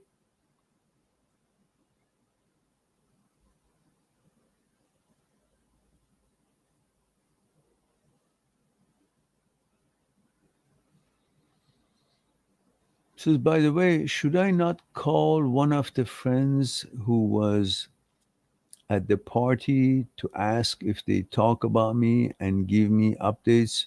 No. Why should you? Whether she tells you the truth or she doesn't. And then she's going to call some other people, and maybe, who knows, maybe she's friends with them. Say, oh, so and so is calling me. Don't give a hoot about it. Live your life. People can say or do whatever they want. You do and say whatever you want. Don't give a shit about what they think about you. As long as you're doing the right thing according to your standards, behaving properly, decent person, don't give a shit about what they think about you. Who the hell are they to give opinions about you? And okay, how's the quality of sound, guys? Is it okay now?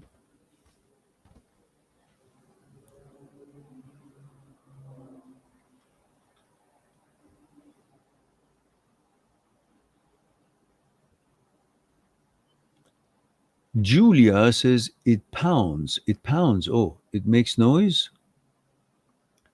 Says yes, we hear you. Rory says you're good. Okay, good. Um, Lantern says thank you so much. I'm being too emotional and irrational right now, and need to move on from this. Yeah, life is short. Remember, in most part, other than health issues and stuff like that, happiness is about little things. Don't get stuck with big things, little things. A nice cup of tea with honest potion in it, as Deep Diver requested. A walk on the beach, meditate, a movie, a good food, clean your home. That's the world we're living in. So bring your expectations down to basics. You'll have more opportunities to be happy until this whole craziness fixes up itself.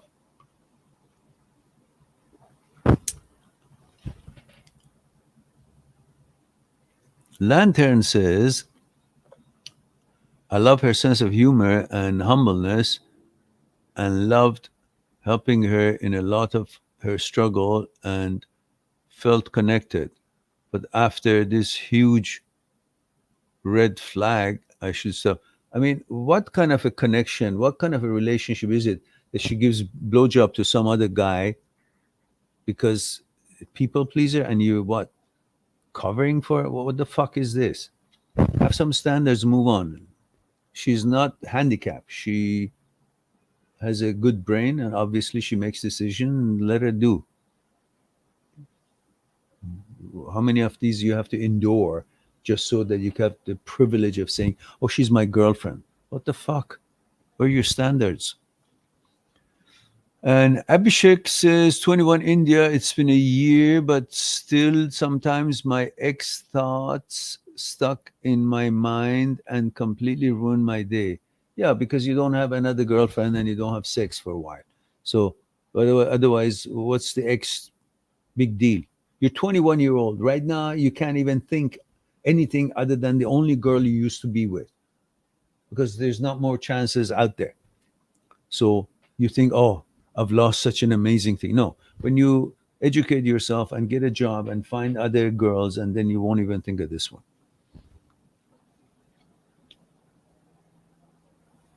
Rory says not that loud. What's not that loud? Julia Patterson is great. Okay. Rory says, but okay. Okay. I don't get it, but that's fine. Julia Patterson says, when you move. Okay. I won't move. You guys drive me nuts. Okay. Sky says, ooh, Sky says, hello, sir. Dialing in from New York. Ah, the Big Apple. Says, I'm 37 female All my friends are married and love and have kids. I got a great job and look above average and fit, but I'm still single and feel like I'm so behind in life. You're not behind in life. Your problem is that you're too focused on getting married and have children. Why don't you enjoy your life? You say you're good looking, you're fit, so the guy's gonna drool over you if you just simply don't expect it to be the one you're gonna get married and have kids with. Just enjoy your life. You don't know how long life is going to be. So don't have a fixation on a certain kind of a thing has to be there. As long as you like the guy is nice, polite, gentle, and proper and healthy, then enjoy yourself. And whatever comes, comes. But you have this agenda, then you won't accept anybody and you'll feel you're always alone because you're not reasonably accepting invitation of others. You're looking to see if they actually will end up being where your friends are, married and have kids. Or you think what that's going to do?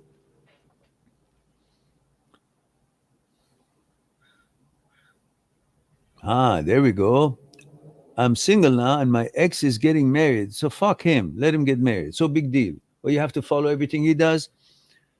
I have trouble meeting new man, I mean, good man in New York. I feel so sad. Yeah, because everything is so easily ready, free these days, and all those beautiful things about the dating in the past and certain criteria to be met is all gone.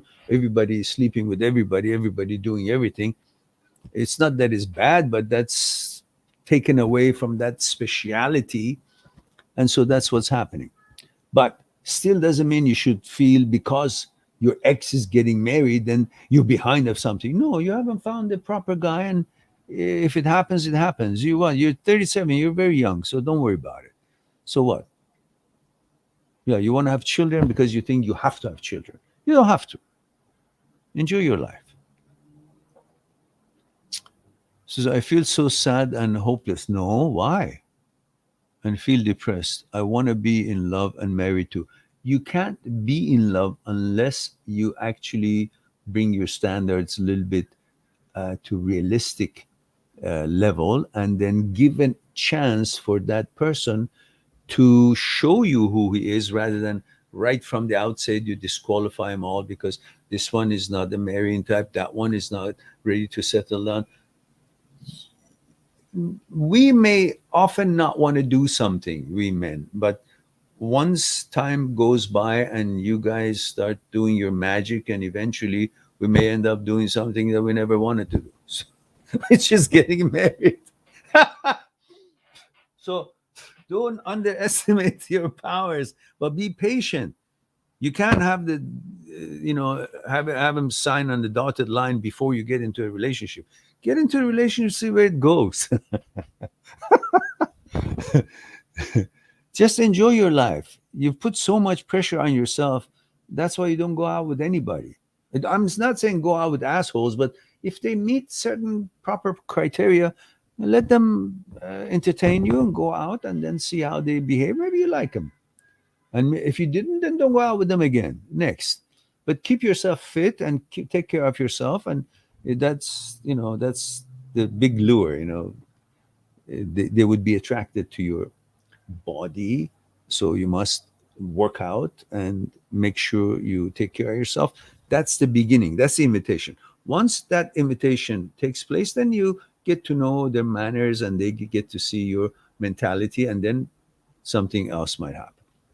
So don't be depressed. Keep on continuing your fitness level, and meditate, do things you like to do, get involved with things that interests you. And of course it's difficult right now because of all this nonsense that is happening, so I don't blame you, but don't lose the enjoyment of life just because one certain thing is not exactly as you hoped it to be. Well, we're living in crazy times anyhow, so chill out, just enjoy yourself.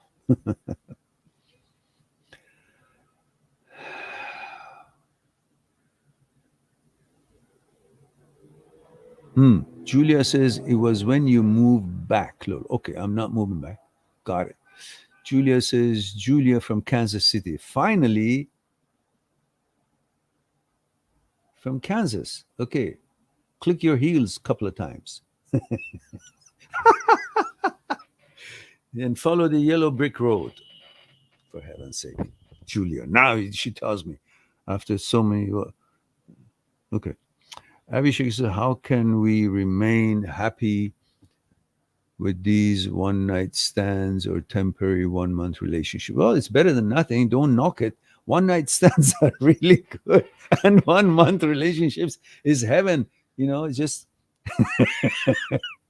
1 month in heaven. That's better than you know a lifetime in hell. So okay, Sky says thank you. You're welcome.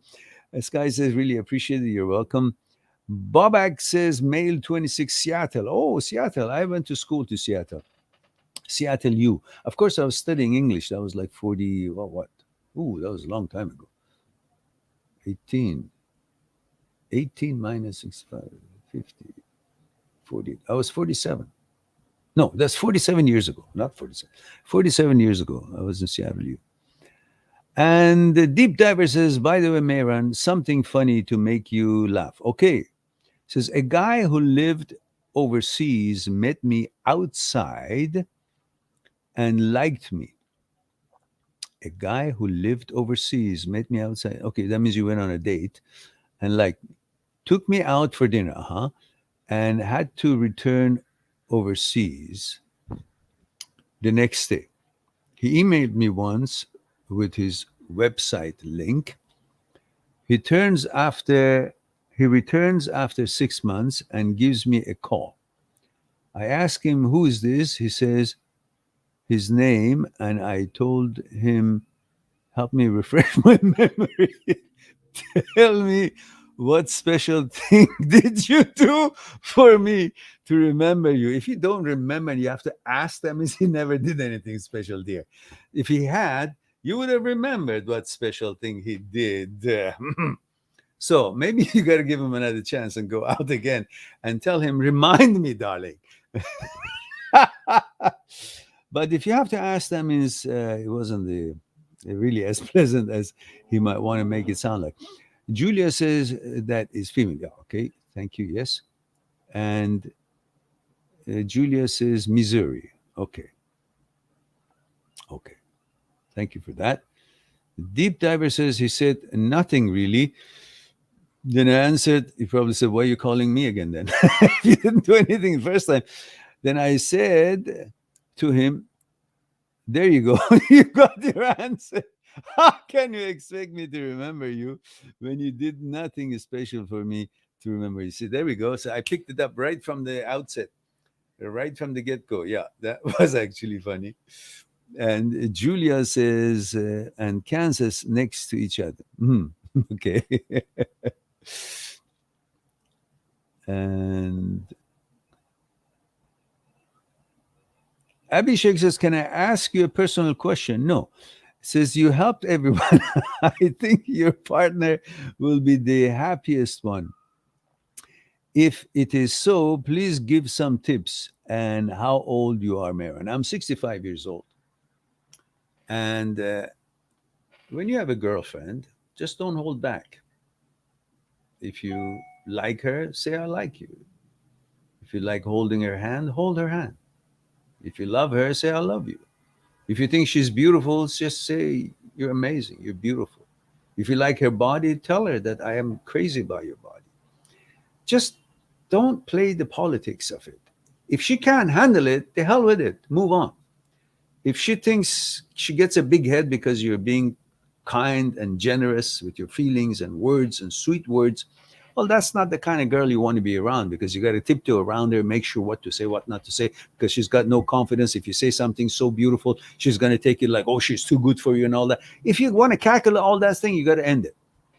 And don't be afraid for a relationship to break up, because that way you won't be able to be yourself. You'll always try to see what pleases her, what makes it. No, just be normal, gentle, kind, balanced, and see what you and her both enjoy.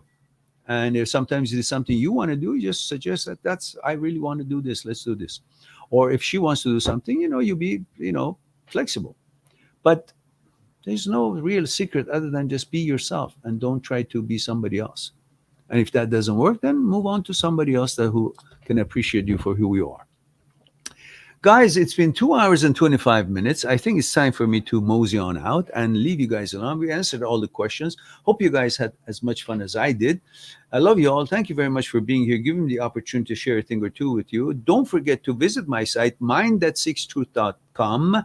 If you want to talk to me one-on-one on Skype, make an appointment. I'll throw in another hour on me, and we'll have 2 hours for that one session, and we'll hash out and explore what it is that concerns you.